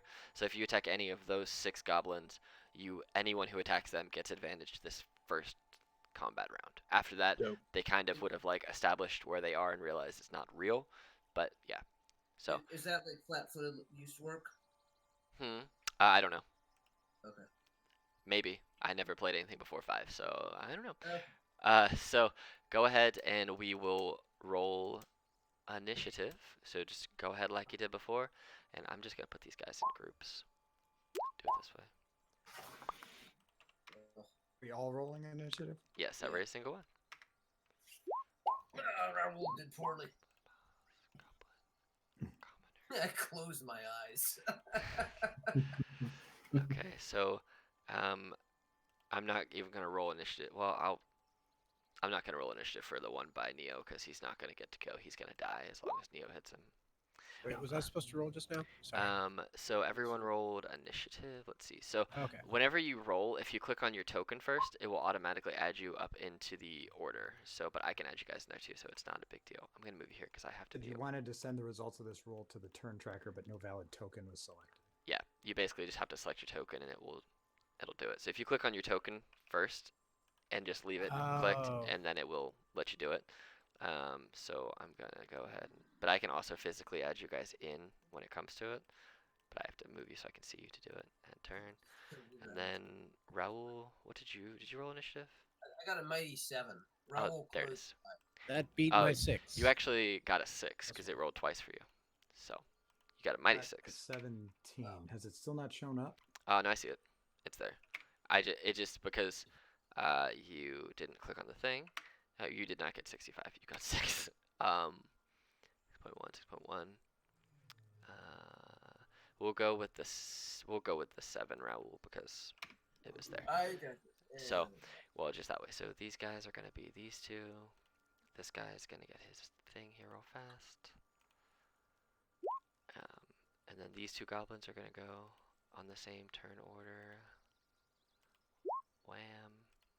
Oops. These 2 are gonna go on the same turn order. And then this gobbo is gonna go on that order. Okay. Ooh, that goblin's gonna go first. Alright, so as this all is happening, you don't actually have to draw. Oh, you're drawing your breadstick. So this this goblin boss sees what is going on. He's gonna try and just throw a javelin if he can make it reach. So let's see, how far is the closest guy to him that he can see? Neo, Oliver. Alright, so you charged in, Oliver, so he's going to throw this at you, but it'll be at disadvantage because it's further than what he can actually roll. So the way advantage and disadvantage works is, if it's advantage, you roll the attack twice, and you take the higher number, and disadvantage is you roll it twice and you take the lower number. So you see that, Oliver, you just see this javelin go flying across the way. It flies directly from him, past this middle spot between these 2 guys, and just sails way past you, and it completely misses. Alright, so these goblins Suck. They have what, 30 feet worth of movement, I think? Let's see, goblin, 30 feet of movement. Okay, cool. So they're gonna take off running. Yeah, so they're basically gonna use how far are you actually from him? Went right 50 past feet. ya. 50 feet and 60 feet. Okay, so these ones are gonna run up. This guy's gonna use his action and movement to run up on you. Action and movement to run up on you. They can't do anything else on their turn because they ran. These commoners are also going to try. Well, so these, we're gonna see if these ones can maintain their balance real fast because these ones are the stupidest ones that are on the stupidest of the goblins. Let's see. actually, that's gonna be the same number. So those goblins, this one doesn't quite fall over, but this one is dumb enough that he thinks it's an earthquake, so he like squats down and like puts his ass up in the air and tries to like regain his balance. So this one right here spends his action trying to figure out what the hell's going on. Oliver, you just had 2 goblins run up on you. What are you gonna do? Oh, I'm gonna kill them. Okay, so go ahead and make your attack if you want to swing on The one of them. goal is to collect as many bodies as you can. I got 3 so far. Oh, I like a challenge. Okay. Do I click on longsword or what do I click on Yeah, again? so for yours, you can click on the, yeah, if you click on, if you actually click on it, it'll bring up a little side thing that says, like, with the description of the weapon and stuff. If you click on the Beyond 20 red button, it should, theoretically, roll your attack and damage all at once. Ooh, a natural 1. So you have, you fail naturally. That hurts. So you go to swing at this goblin, and it just kind of leans back, and you feel like a chunk of your never-ending dead stick kind of chips out a little bit. Not enough to break it or anything, but enough that it's just inconvenient now. Soft and oily. Mm-hmm. Okay, so you miss. Do you want to move anywhere on your turn, or you just want to stay there in their face? You should have got the soup in the Scana. I know, right? Can I back up to the? You can. To the... As you back away, they'll both get attack of opportunities for you running out of their range. Oh, then never mind. Okay, I'll so- stay where I am, so you can and I'll absorb the damage for my fellow friends. There's 2 schools of thought on this. Because they're going to attack you next turn one way or another. So, I mean, if you want me or someone else to come in, you can back up, take the 2 attacks, and the tanks can come in. That's you know what I mean. That's if he Yeah. survives them. We could do that, or would you guys be able to heal whatever damage I take? I do have cure. Yeah, I have Yeah. cure. You just gotta make sure you touch him for cure wounds. Yeah, it's fine. Well, if you want to run, on. they'll both take attack of opportunities on you. They might hit, they might miss. You might stay up, it's- might go down. It's up to you. It's your call. I'll stay here. Okay. All right. Golas. Cool. Since it looks like he might be in a bind, Mm-hmm. I'm going to toll the death On both of them. for those 2. Okay. Yeah. All right. So they're both gonna make wisdom saves. Ooh, they have piss poor wisdom. They're actually less wise than the other ones. So one rolled a 14, the one up here, and the one below rolled an 8. So I think the 8 fails, but I think the 14 passes. Yep. So he takes 5 damage. Okay. So he reaches out and grabs his ears, and he's writhing his head in pain, but he seems to still be up. So. And then bonus action, can I equip my Equalwa? Whatever the hell it is, javelin, basically. Yeah, your thrown weapon. Yep, you can do that. Yeah. Yep, you Cool. can do that. And then, are you moving anywhere, Golos? Or are you staying there? I'll move right here, but where I can like be out of the way, Okay, cool. like to the side, basically. Yeah, you're basically like the gate's open. You're pretty much up against the side of the gate. So we'll just say like so that it makes more sense gate-wise. You're there, so you're not on top of the spike, but you're in the same spot. It makes it easier to see there. Neo, since you popped up on this guy real fast, without him knowing you Yep. were there, you have advantage on the attack against him. So you get to attack it twice, take the top. Take the best one. Yep. So I have a quarterstaff. Yep. So, which is what was that?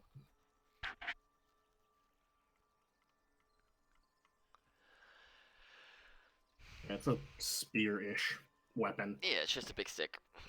Yeah. Yeah. And if you want to and we're roll just at gonna- advantage, you can just hold shift and it'll go green and you can click on it and it will roll at advantage Yeah. automatically. So I'm gonna go for a home run swing right Okay. to the dome. Okay. That for sure hits. And as you as you look up, you just see Neo pull out this just stick and just home run this goblin's face, and it just falls off of the edge there, collapsed and dead. Do you want to take movement to go anywhere? And then I'm going to look around, see where I'm at, and see that I have some high ground, so I'm going to stay where I am. Okay. All right. So this other goblin commoner sees that you just freaking home runned his buddy. I called my shot, man. He's gonna go ahead and try and take a bow shot at you. Does a 14 hit? No, it does not. Okay, so he unleashes a bow shot and you just kind of like whoosh, move right up the way, and this arrow goes whoosh, just right past your face, and it actually sinks into this wooden beam that's behind you. So it was a good aimed shot, but it just missed you. Okay, Raul. Raul has spell casting to do, so Raul is going to move, and Raul is going to cast Color Spray. 15-foot cones. I think I should get all 4 of these little bastards. One, two. We'll just see this. It might. I have a 15. I have. What's funny is I actually have spell tokens. Actually, hold on. I can create a 15-foot cone token for you real fast because I didn't know what spells you were gonna take. So let me just create a 15-foot cone real quick. Color Spray is far and above one of the best level 1 spells in the goddamn game. I'm just gonna make it blue because that's the first one that I have available to me right now. So, I will put these in your. Once I look at your spell slots and whatnot, I will actually put these tokens in there for you. So this is how far you can shoot color spray. Yeah, so so turn it a little bit. It might not here, so we'll do it like this. So it's basically it looks pretty good to me. It's gonna have to basically. It's just the way the token is set up, so it's gonna I should get them. absolutely be able to hit all 4 of those guys. We'll do this. Hold on. It's just weird because it's a triangle set in a square. So basically, we'll say we'll Can you do this though? we'll say that you'll get them because it's close enough that it is what it is. You'll get them all. Color Spray in this edition is I roll 60, 10. That's how many hit points worth of creatures I can hit. Yes, and then yeah. So just go ahead and roll your 60-10, and then we will go from there. And then they're all blinded if they all fail. An ascending order of current hit points. So you rolled a grand total of 41. Okay. Yeah, I'm not even gonna have to do the math. It's gonna get all of them. So they are automatically all blinded, correct? Correct. Creature must be equal or less. Okay. Yeah, so you guys. It's funny because it doesn't actually say what the. 15 for ascending order. Oh, they're blinded. Yeah, there we go. So you guys see Raul grabs some dust out of his pocket somewhere and just throws it up in the air, and all of the there's this bright flashing, almost Technicolor dreamscape. It just appears in front of you, and all 4 of these goblins seem to be blinded now. Blinded. Exactly. Okay, so that is your spell slot. That's your action. You moved. I don't think the only thing you can do as a bonus action is inspiration. You've already used them all, so I'm done. there you go. Cool. Okay, Did my job. so these 2 goblins down here, it is their turn. They can see what's going on, and they are going to take short bow shots rather than get up in that mess. One of them's going to take a shot at Neo at 50 feet, and I'm pretty sure short bows can shoot 80 feet. 80. And the other one is going to go ahead and take a shot at Golos, because he's the easiest target that's not in front of his friends. So it's 8 against Neo, which misses, and 13 against Golos, which I'm pretty sure also misses. Yep. Cool. All right. So, Kaishar, it is your turn, and these enemies are blinded, which means that they cannot see and automatically fail any ability check that requires sight, and any attack rolls against them have advantage. So whatever you roll for an attack, you get to roll twice, and you get to take the higher attack number. So against these 4 guys that he sprayed. What's my maximum movement? 30? 30 feet. Yeah. Okay. And my little diversionary explosion thing did absolutely nothing. Well, so it made these two guys here not do any attacks. They kind of like stood there, and these two guys over here took bow shots rather than running as they're still trying to ground their feet. So it did do something. It kept 4 guys from immediately running up and assaulting your fighter. That's One guy's alright. twerking. Like, I mean, come on, you did One something. guy's twerking the whole time. He Straight, didn't know what to do. straight up, just dropped to his knees and started twerking it. So I'm just gonna move Listen, for a slightly better listen. angle. Okay. Here, Kill him. and then We all I'm know you gonna gotta come home. I'm gonna blast this guy with my Okay, so it's just a regular straight roll against this guy. Yep. Okay. Alright, so Eldritch Blast. Eldritch Blast. Fun fact, Eldritch Blast, as you level up, you get more beams of it, so one attack, you get like 2, 3, 4 beams later. Can't wait. Did that go through? It does, and it missed with a 7. God, I suck. It's alright. That's nat one. all I That's a got. 2. Yeah. Almost a nat 1. If it was nat 1, it would be red. So this goblin boss, seeing all this brightness going on, he has a giant mess, and he doesn't really want to jump down from his perch, so you just hear him shouting out, anybody who speaks goblin, which I don't know if anyone does, you hear him shouting orders to, if you don't speak goblin, it just sounds like garbled mess. If you do speak goblin, he's shouting them to attack. Gobbledygook. Can he throw a javelin this far? Because if he can, he is going to... He will. He will. It'll be at disadvantage, but he's going to straight up throw a javelin over towards the dude who, yeah, that baseballed his friend. Feet. Jesus. He rolled a 7 total, so he missed. It was a 23 if he didn't roll at disadvantage. So, he missed you, Neo. These 2 goblins who are blinded can't see anything, so they're going to... The top goblin is going to take a swing at the giant minotaur who ran in front of them. At least that's where you think he is. And the bottom goblin's going to take a swing at Oliver. Both of these are at disadvantage because they are blind. So the first attack against the minotaur is a 7 to hit, which I know will miss. And then the one against Oliver is a 12. So both of your attacks miss because your opponent is blinded. These goblin commoners, who this one's still twerking, he gets up from his twerk, but I'm going to roll a d20 and just see if he's smart enough to see what the hell's going on.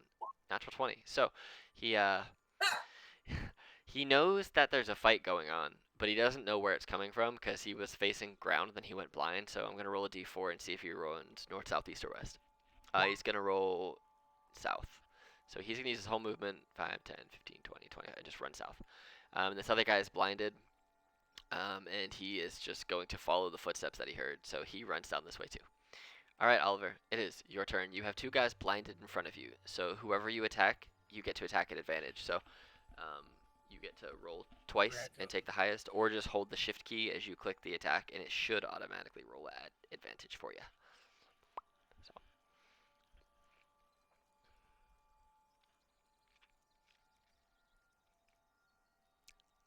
Oh, 15 hits. Just barely, but it hits. Are you attacking the bottom one or the top one?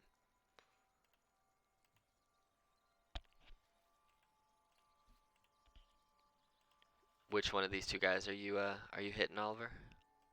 This guy or this guy?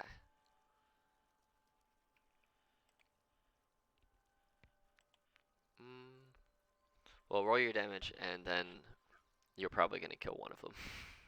Am I the only one who cannot hear Oliver?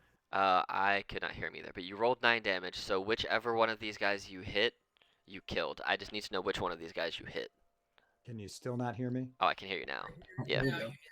Okay. Yeah. Which one did you attack? The top one or the bottom one?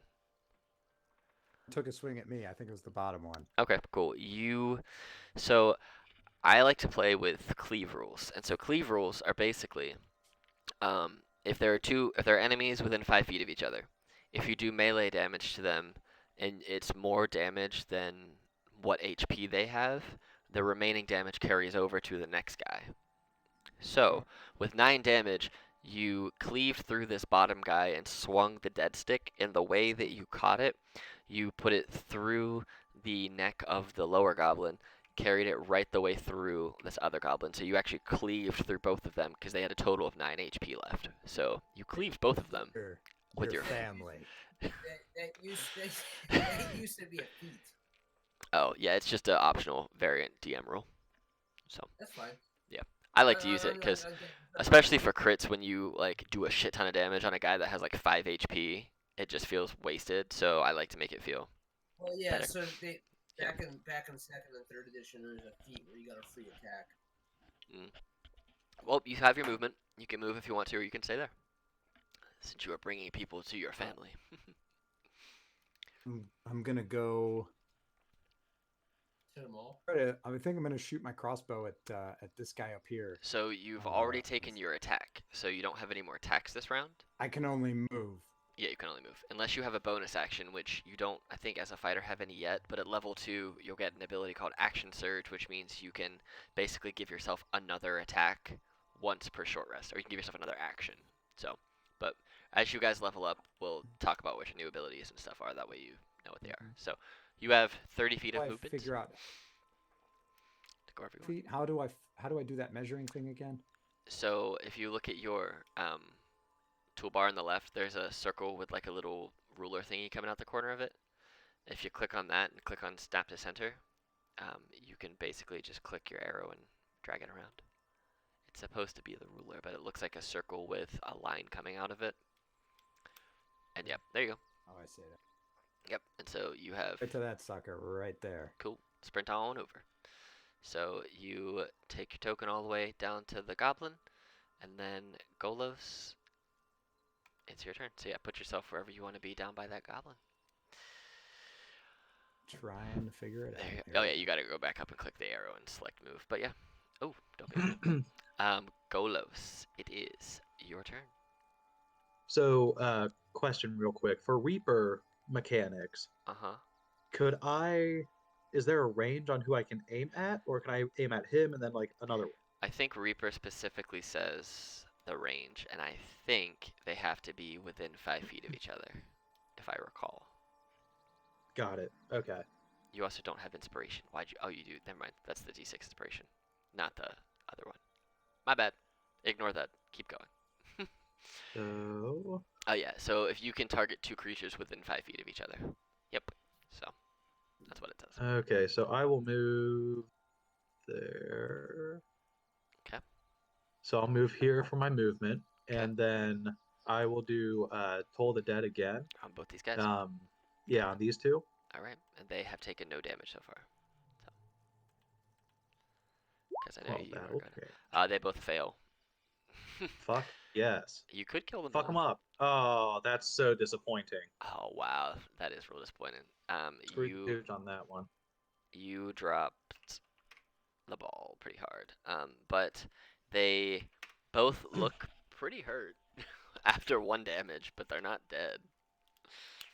Are you serious? They're bloodied after 1 damage? Those guys specifically have 3 HP. And they're That's hysterical. Yeah, you could have killed them. All right, so you moved. You did your attack. Do you have any bonus actions you want to use? Harder. Let's see.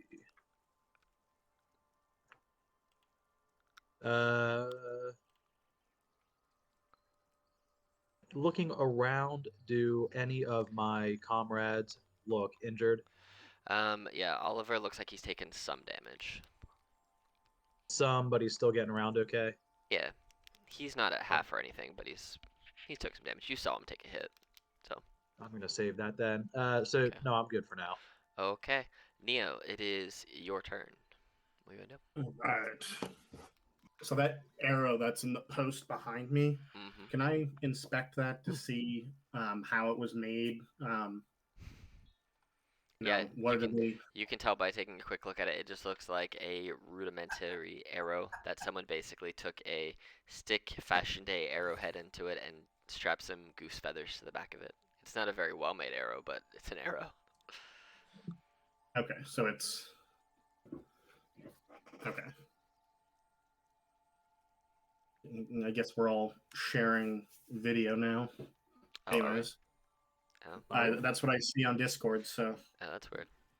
let me make sure that everyone was included. But Oh, there you yeah, go. That was creepy. I'm not sharing video. You guys can all keep looking at each other's faces. That's That was me just trying to show my anyways, artwork. Yeah. And Alan. of course, moment. I'm gonna hop down from this ledge. Do I need an athletics check? if Yes, I'm gonna sir. hop down. Yep. Oh, cheers, Pete.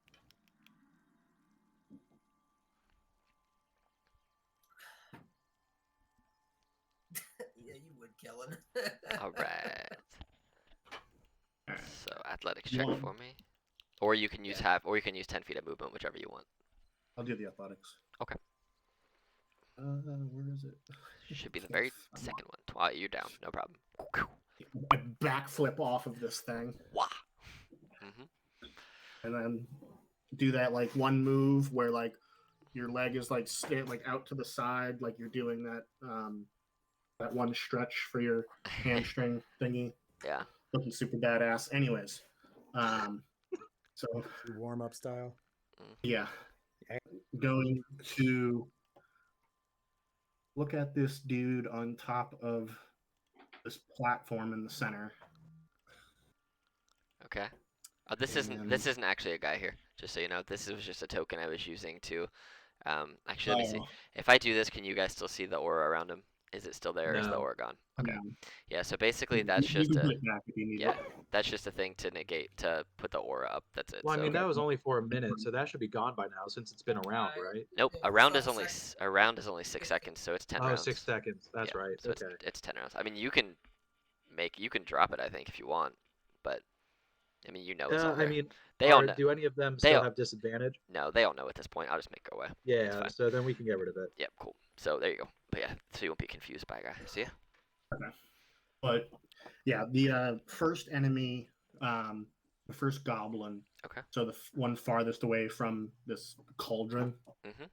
should be about 40 feet away from me. So I'm gonna take out my short bow again, see if I can. Oh yeah, you Get can it. you can for sure hit that with a short bow. It's like an 80-foot range, I think, with a short bow. It's like Yeah. 83-20.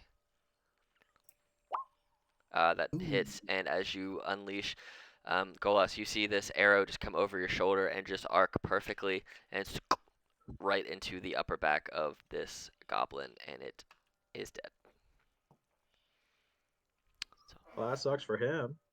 mhm. So as he dies, I make the peace sign next to it, like Jones did to Tyreek Hill in the Super Bowl. All right. Any other thing you want to do? Any movement? Any more movement you want to take, or you get there? That'll be it. Okay. So this goblin who's up on top of here is still just gonna keep trying to sink an arrow into you, since you are just messing with the time. Jesus Christ! It rolled a 4. So it fails.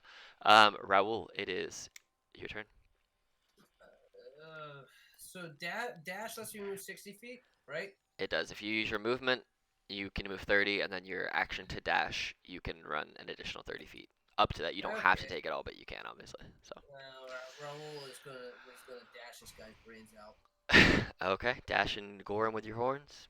And that, we could quick draw, do it as my free action, draw my great axe, and come in. Whoops. You missed. What? You missed. An 8 misses. Well, that's fine. Okay, so Goblin's turn. The goblin who is on Oliver. Both these goblins. So the one on you, Oliver, is going to, since you rolled up on him, he's going to turn and take a scimitar attack at you. So a 15 to hit, which just misses.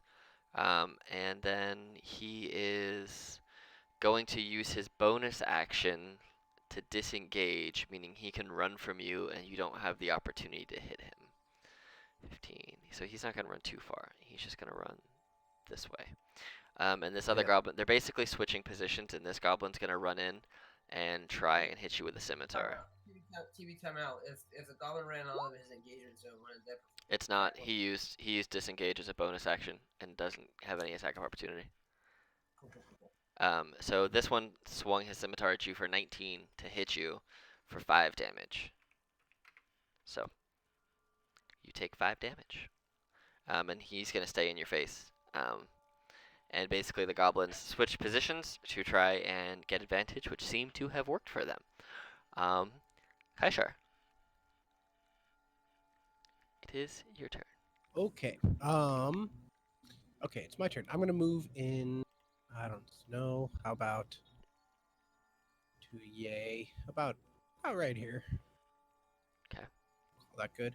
What is this thing right here? Is that a campfire? Um, it's a cauldron that they're brewing stuff in. And if you look over here, that's actually a pot of blood. If you look over here, there's a table of human body parts, a barrel with of legs. Okay. Yeah. Yep. Okay. Nice. That's fun. That is fun. Um. Okay.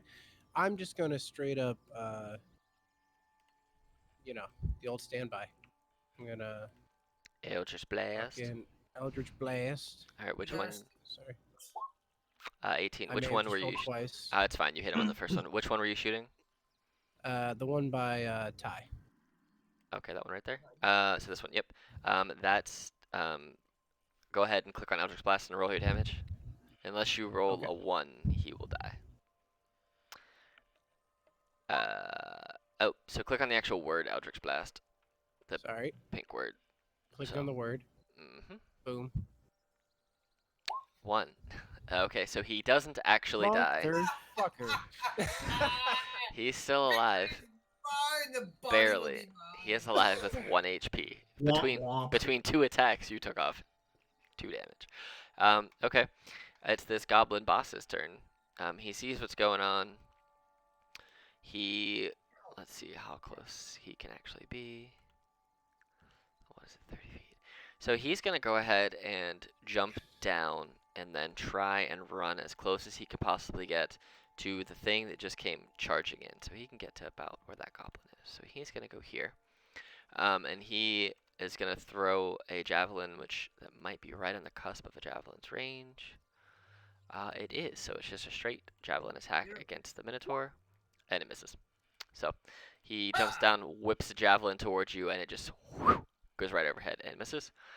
This Size Gob- of a minotaur. this goblin, who is literally hanging on by the threads of life, Human. swings a club at you to hit you for a 16, which hits for 3 damage. So this goblin commoner actually did something. But yeah, that is the goblin's turn, and Oliver, it is your turn. Looking and feeling pretty hurt, but it's your turn. I trust my healers to heal me. I'm going to attack. Okay, go ahead and roll your attack.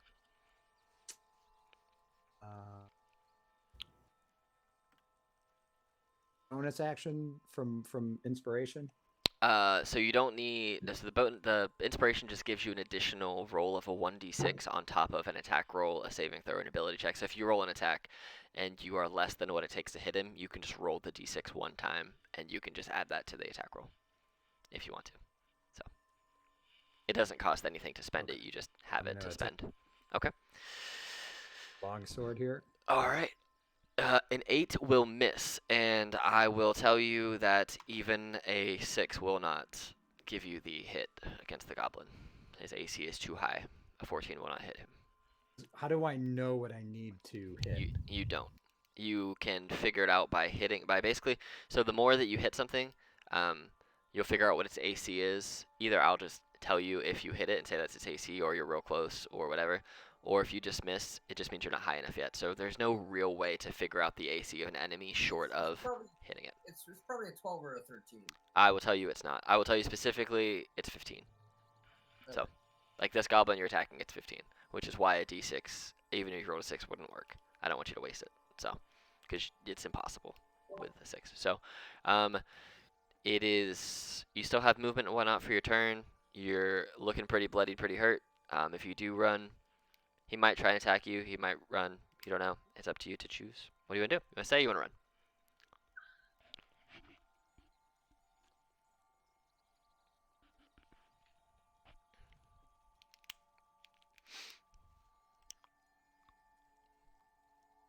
How do I have left?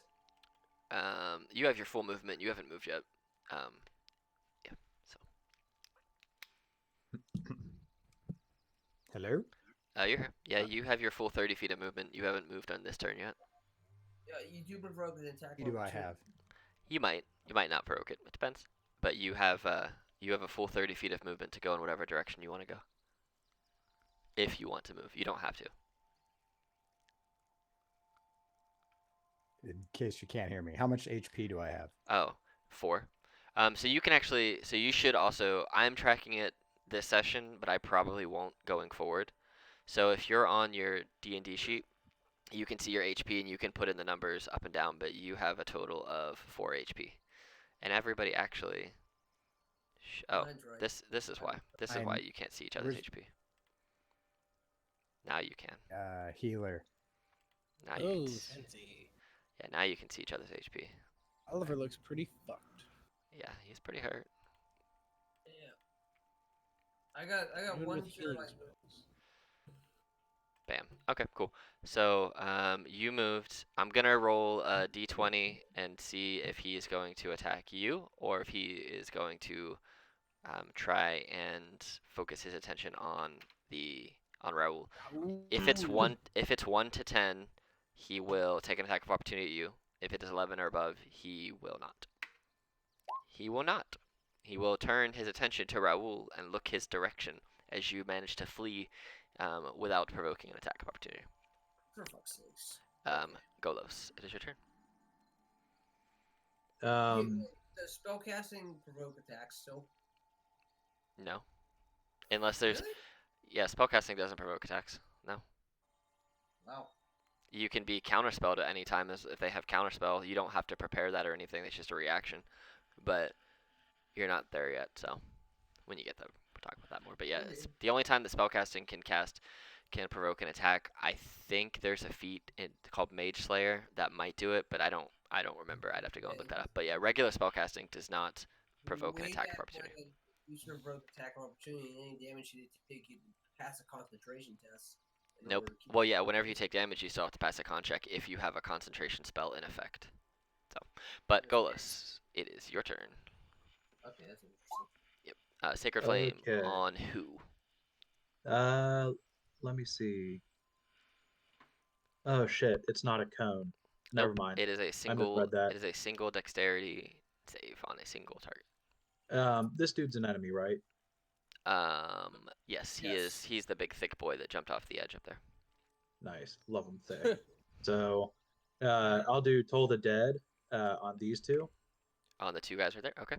Yeah. So they both will have to make wisdom saves. Are any of them hurt? No. No, they're both fine. So Oh, fuck them up. they're both fine. They're not hurt already, but they both fail. So they both take 8 damage. This goblin, I gotta do it. So this goblin dies. This goblin takes 8 damage. Cool. So as you, so as you start weaving these necrotic symbols in the air again, you make 2 bells appear off in the distance, and one of them just basically covers the goblin's head and just rings it, deafening him and bleeding from the ears, the eyes, the nose. He collapses to the ground, and the goblin boss is trying to wave these bells out of the air, but he takes a significant portion of damage. Clap back, bitch. Do you want to do anything with your bonus action or your movement? For movement, let's see. I will just move 10 feet down here and then call it a day. Okay. All right, Neo, it is your turn. All right. So, is Oliver right next to me? He is. Yeah. Okay. And how's he looking? Real hurt. Bad. He's looking in a bad way. His knee shouldn't bend that way. Yeah. No. There's more outside than there should be in. Ah, okay. Well, seeing just using basic logic, I'm going to go ahead and do Cure Wounds on Oliver. Nice. So Oliver, you get Jesus. You are healed to max. So You're welcome. Wow. yeah, that's a solid ass cure wounds. Yeah, because your max is 13 and he just heals you for 11. So I mean you're healed up to Get maximum back in damage. there, buddy. Nothing like an old reach around. Yep. Don't worry, I did Western Grip as well. Was that is that all your spell slots now? Have you used them Dog both, to or it's just the bitch, one? That should have been my second, so I'm gonna have to Cool. rest. To... So if you I feel like Yep. this is a good time for tagline. Do you want to do anything with? vacuum seal 3000? There you go. Do you want to do Alright, so anything with your movement or bonus Yeah, action? so after I healed Oliver, we're gonna go ahead and dip around. How far? Give me a second here. 430. 30.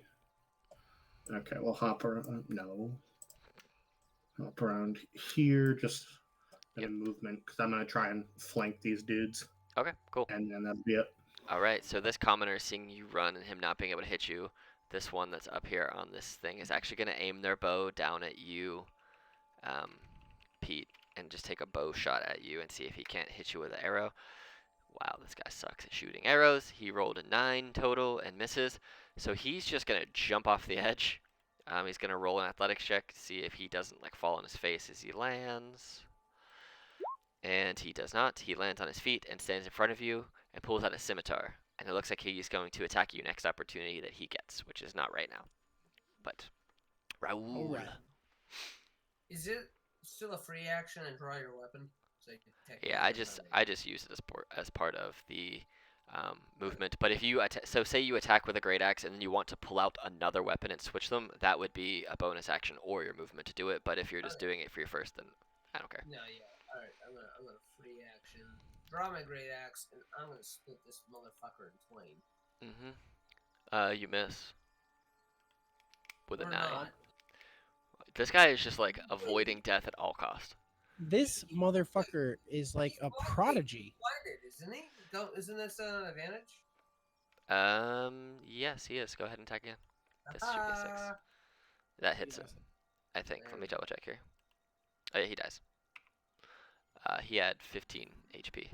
Or he had 1 HP. He's dead. He is dead. All right.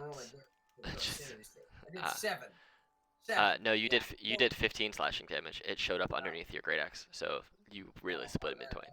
Yeah, he's real dead. Anything you want to do as far as movement and bonus action? Yeah, I'm gonna go ahead and move behind Alex here. So you being a minotaur, since you've no, you already used your action to attack. You can't dash. Never mind. Okay, cool. So you move over there. That's fine. All right. So it's this goblin's turn. He is just gonna run. He had his attention on you, so he's going to. Here's how he's going to move, because they're not stupid. He's gonna do this, thinking this is gonna get him around you. He's gonna do this, which he's smart enough to try and run by, but not smart enough to avoid an attack of opportunity. So he takes this path, and Alex, if you want an attack of opportunity, you have one. Obviously. Okay. He's taking it. I'm gonna fuck him up with my spear. Okay. Maybe. 12 misses. I'm gonna use my inspiration on that if I can. Roll a d6. Professor Snape obviously gained. Okay. That hits, and you do 5 damage, and you basically cut him off at the knees, and he still like clambers back up to the top. He's still alive. He barely, but he's still alive. He's gonna go ahead and take a scimitar attack at you, Raoul, for a 12 to hit, which just hits, and you take 4 slashing damage. Oh God! Oh, the Raoul is bloodied. Dios míos! Yeah, Raoul's real fucked up now. Yeah, Raoul's almost dead. Level 1 man, it's deadly. And then he used 20 feet to get there. He's going to use his bonus action to disengage, and he's going to run the last 10 feet he has, which is this way, which is not really going to help him get away from the rest of the party, but it's 10 feet away from the big minotaur he just sliced in the back, which seems like the smart thing for him to do to run away. Throw it out there. My shirt's fucking ruined. Kashar. Okay. So I'm just going. just so if you Yeah. try and cast a spell that requires distance, so any spell that you cast that's not on you, on this guy, it'll be at disadvantage because he's in melee range, just so you know. So if you cast it on this guy, it's a regular roll. It's just the way spell ranges work. Any ranged attack, like a bow, or anything that's not like a sword or like immediate in your face, is at disadvantage because it's range and it's close. So just so you know. Gotcha. Good to know. In that case, I guess I will melee with my daggers. All right, stab, stab. This- Do you have two daggers equipped or just one? I don't know. I Where think did you it tell me that? I think you have two. If you look in your equipment, if you have two daggers, you can have them both equipped. Let's see. You Dagger you have two daggers. I have two. So 2 daggers slash slash. Okay, and Stab, stab. because daggers are both, every single character, every class has this. Two weapon fighting. If you have two light weapons, which daggers are light weapons, you can attack with an action and a bonus action to try and do 2 stabs if you want to. Yes. So if you want to try and stab him 2 times, the first stab, we'll roll them both and I'll tell you the damage adjustment if you hit them either time.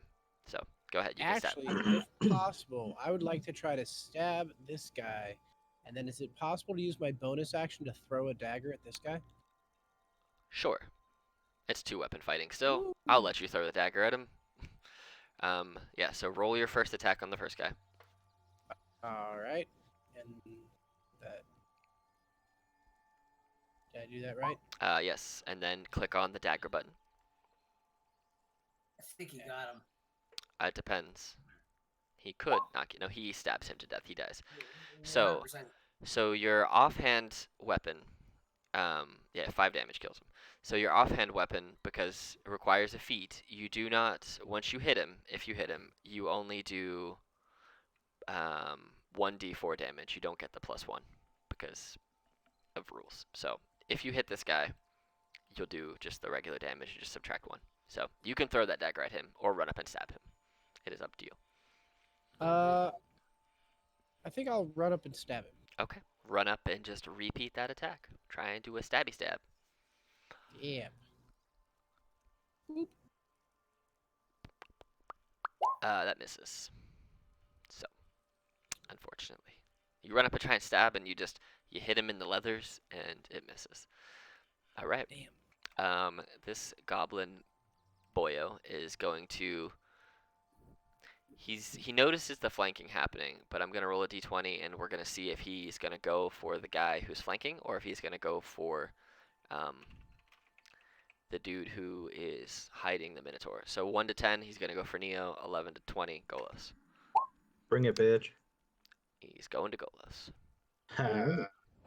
He can get to right in your face at 30 feet. So, wham. So the goblin thick boy. That's not me. I know. I said 1 to 10 is Neo. 11 to 20 is you. So yeah. But he ran straight up there. So I understood what he was throwing down. so the first attack is a regular attack, and the second attack's at a disadvantage. So wow, this is a spectrum. The first attack is a nat 20, and the second attack is a nat 1. So the way that damage works for nat 20s is you double the dice and add your modifier. It will automatically probably give you a crit number, which you can ignore. Just highlight over the number. But you take, and if any of you roll a nat 20, I'll just show you what I mean. So you take 6 total damage, Neo. Fuck. And his turn is over. Oliver, you see the goblin boss run up and just shank Neo in the side and he just like blood is just not even blood. It's like this dark liquid is just spurting out of his side, and he's looking really fucked up. What do you want to do? Hey, no, I'm just kidding. Oh, fuck. I'm just kidding. You're gonna run up and fuck him up. I like it. All right. The breadstick of destiny.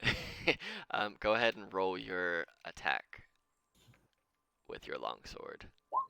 19, 100% hits. So click your longsword word, and it will roll the damage. 11 damage. Jesus, you see Neo after freshly being healed by you, and you just get liquid just spurting out everywhere. Oliver just sprints in with his 2-handed freaking breadstick of his dead stick of doom and just like smashes right across this goblin's chest, and just blood spray all over your face and all over your person. The goblin boss goes down to 1 knee.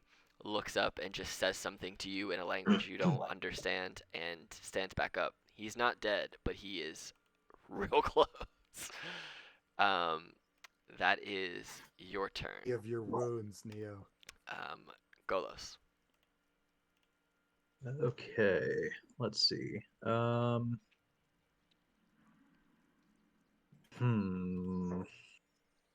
You have this guy up here running away who's looking real fucked up, and you have this boss over here who's looking real fucked up.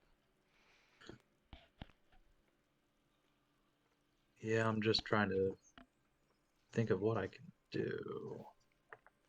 Death. Hmm.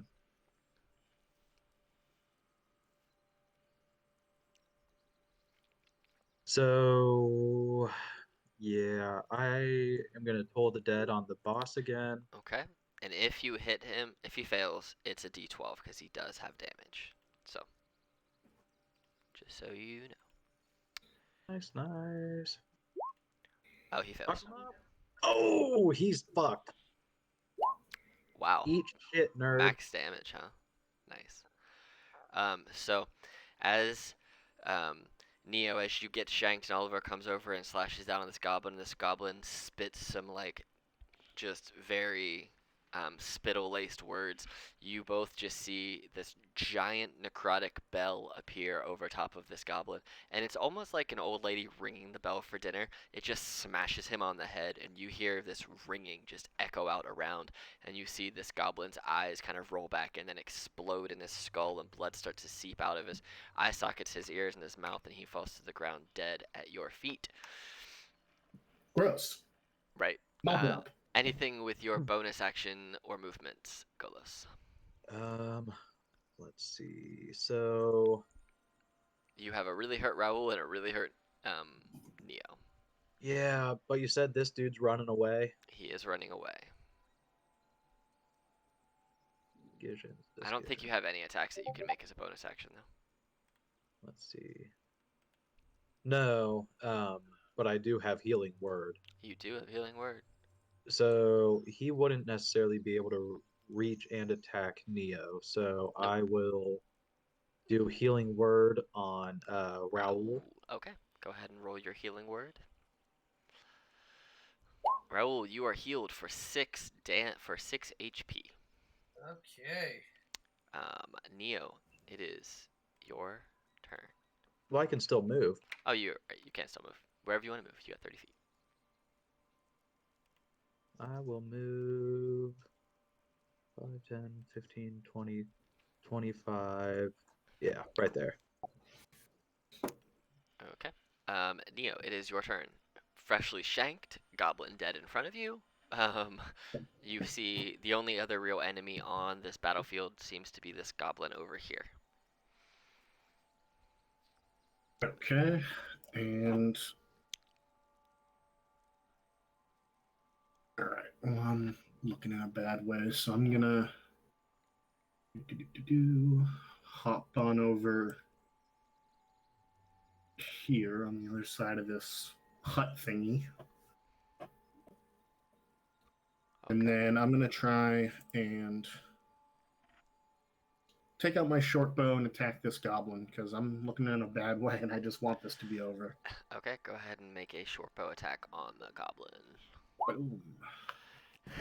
As you limply run over to this tent, whip out your short bow, exhaustedly nock an arrow, pull it back, and unleash it with almost all the effort that you have left. This goblin, as it's starting to run, you catch it at just the right angle, and you see your arrow go right through its thoracic vertebrae, and it kind of tenses up, arms like it's trying to hold its hands up, and then collapse face down in the mud.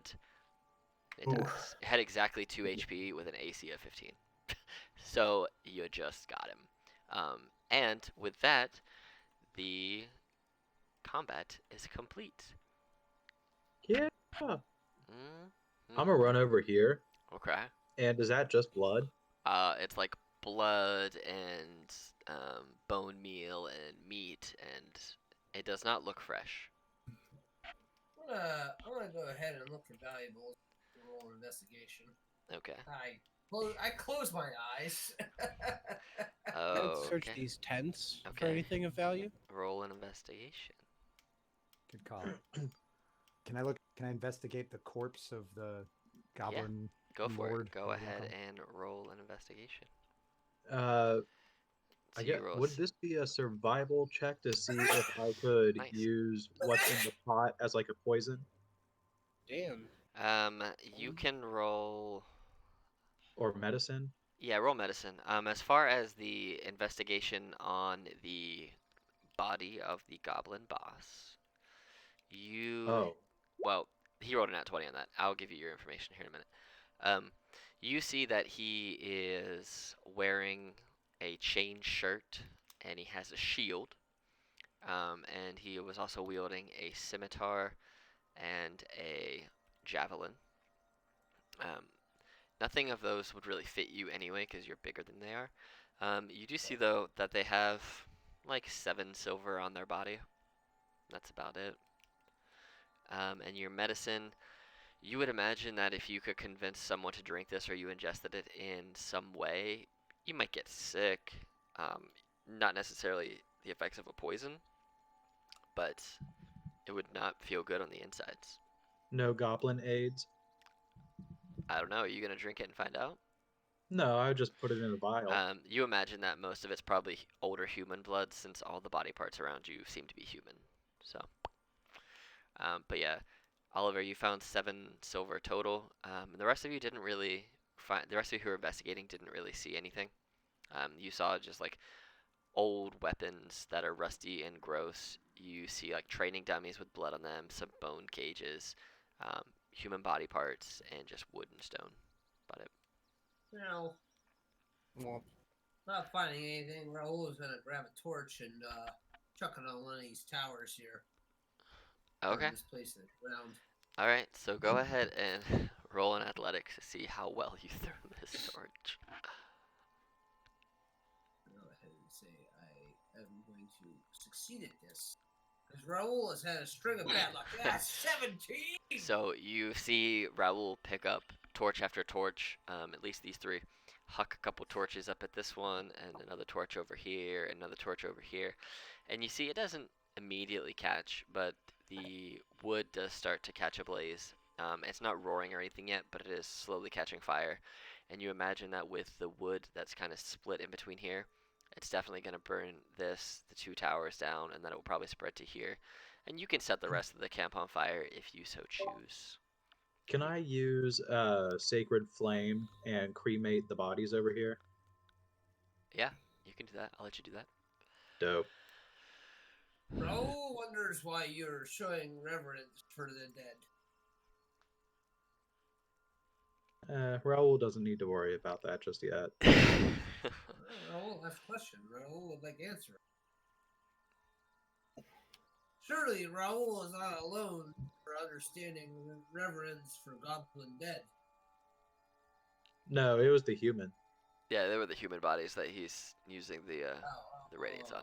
Yeah, the goblins, I'm pretty sure you guys just like fucked them up and left them in pieces. So as you There's not guys, much left. yeah, as you guys finish setting ablaze the camp, finding the little bit of money that was there, you begin to make your way back to the town of Sanwa. And I'll put your guys' updated fucked up tokens on the map with your updated fucked up HP. So you guys make your way back to town. You eventually find the commoner that said they would pay you, and you acquire the 10 gold total from them. So you each get 2 gold apiece, and then he does take you to an inn, do we have which to add that gold ourselves? yes, I mean I can add it for you if you want, but you each got 2 gold. So if Oh, yeah. dude. Got it. Okay. Yeah, 2 gold each. Yep. So if you go on to equipment, click on the gold, and then put 2 in the thing and press add, it'll just automatically add it for you. So you guys each get 2 gold for clearing out the goblins, and they give you a place to stay for free at the tavern, the Broken Tusk. And as you walk in, Raul Jimbo goes, "I'll give you the room for free, but I'm not paying you because I gotta pay to fix my damn stage. Raul does not pay for stage. Raul's stage time comes from poor workmanship. Don't blame Raul for shoddy workmanship. Well, he's not gonna charge you for the. He's not gonna try to charge you for it, nor is he going to pay you for earlier. You got whatever tips you got, and that basically was just added into the total gold that you had when you started. I'd like to try to persuade the club owner to give me the money that he owed Raul. Hang on a second. I'm not done yet. I would like to persuade. I would like my money. I want to roll a persuasion check. I deserve to be paid, and despite the fact that they can't hold 777 pounds plus a piano. He will not Okay, pay you. You can try and convince him to pay, but you can try Pete and convince him to pay if you want. But the 10 will not do it. 21, he looks, and he kind of growls and he goes, I still gotta pay to fix my stage, so I'll give you 50%. And he gives you, since it was a slower shift anyway, you'll get 5 silver from the total payment, because it's gonna cost about that in labor and materials to fix his stage that broke. All right. Maybe this time it will be better. So you obtain 5 silver, so 50% payment. You guys. I growl at Pete. Okay. And he gives you guys the meal that you earned, which comes with the room. So you get a meal, you get free drinks, 3 free drinks each, and then he directs you to all of your rooms, and you guys can bed down for the evening, taking a long rest, which gives you all of your spell slots back. You get all of your HP back, and Yes, any of your please. features back. So if you are on your sheet and you click the long rest button, a thing will pop up at the side, and you click take long rest and then confirm it. If you have any damage or anything, everything basically resets to a new day. Anybody who can change their spells on a daily basis can change spells, and I think that's only, well, that's only 2 of you. The only 2 of you that can do it are your cleric and your artificer, because bards are per level is when you can change spells. Mhm. So if you don't like your spells, you're gonna level up today anyway, so you will change them. But if you, yeah, I know magic pretty well. Yeah, but so basically with bards and 5e, you can only change spells when you level up. So if for the first couple levels, up to like, we'll say level 3, if you find that you're just not using certain spells, I'll just let you flip it out for one that you think you'll use. But after like level 3, it'll be whenever you level, you can just switch spells. That way it's kind of more in line with how it's supposed to be. Because I don't like locking people into spells they never use and they hate their character. It's a big thing. So, yeah, so you guys will level up to level 2. And this is where we'll actually end the gameplay for today, and we'll go through the leveling up process so that you guys are level 2, and we'll go from there. So I'm going to go ahead and end this recording, and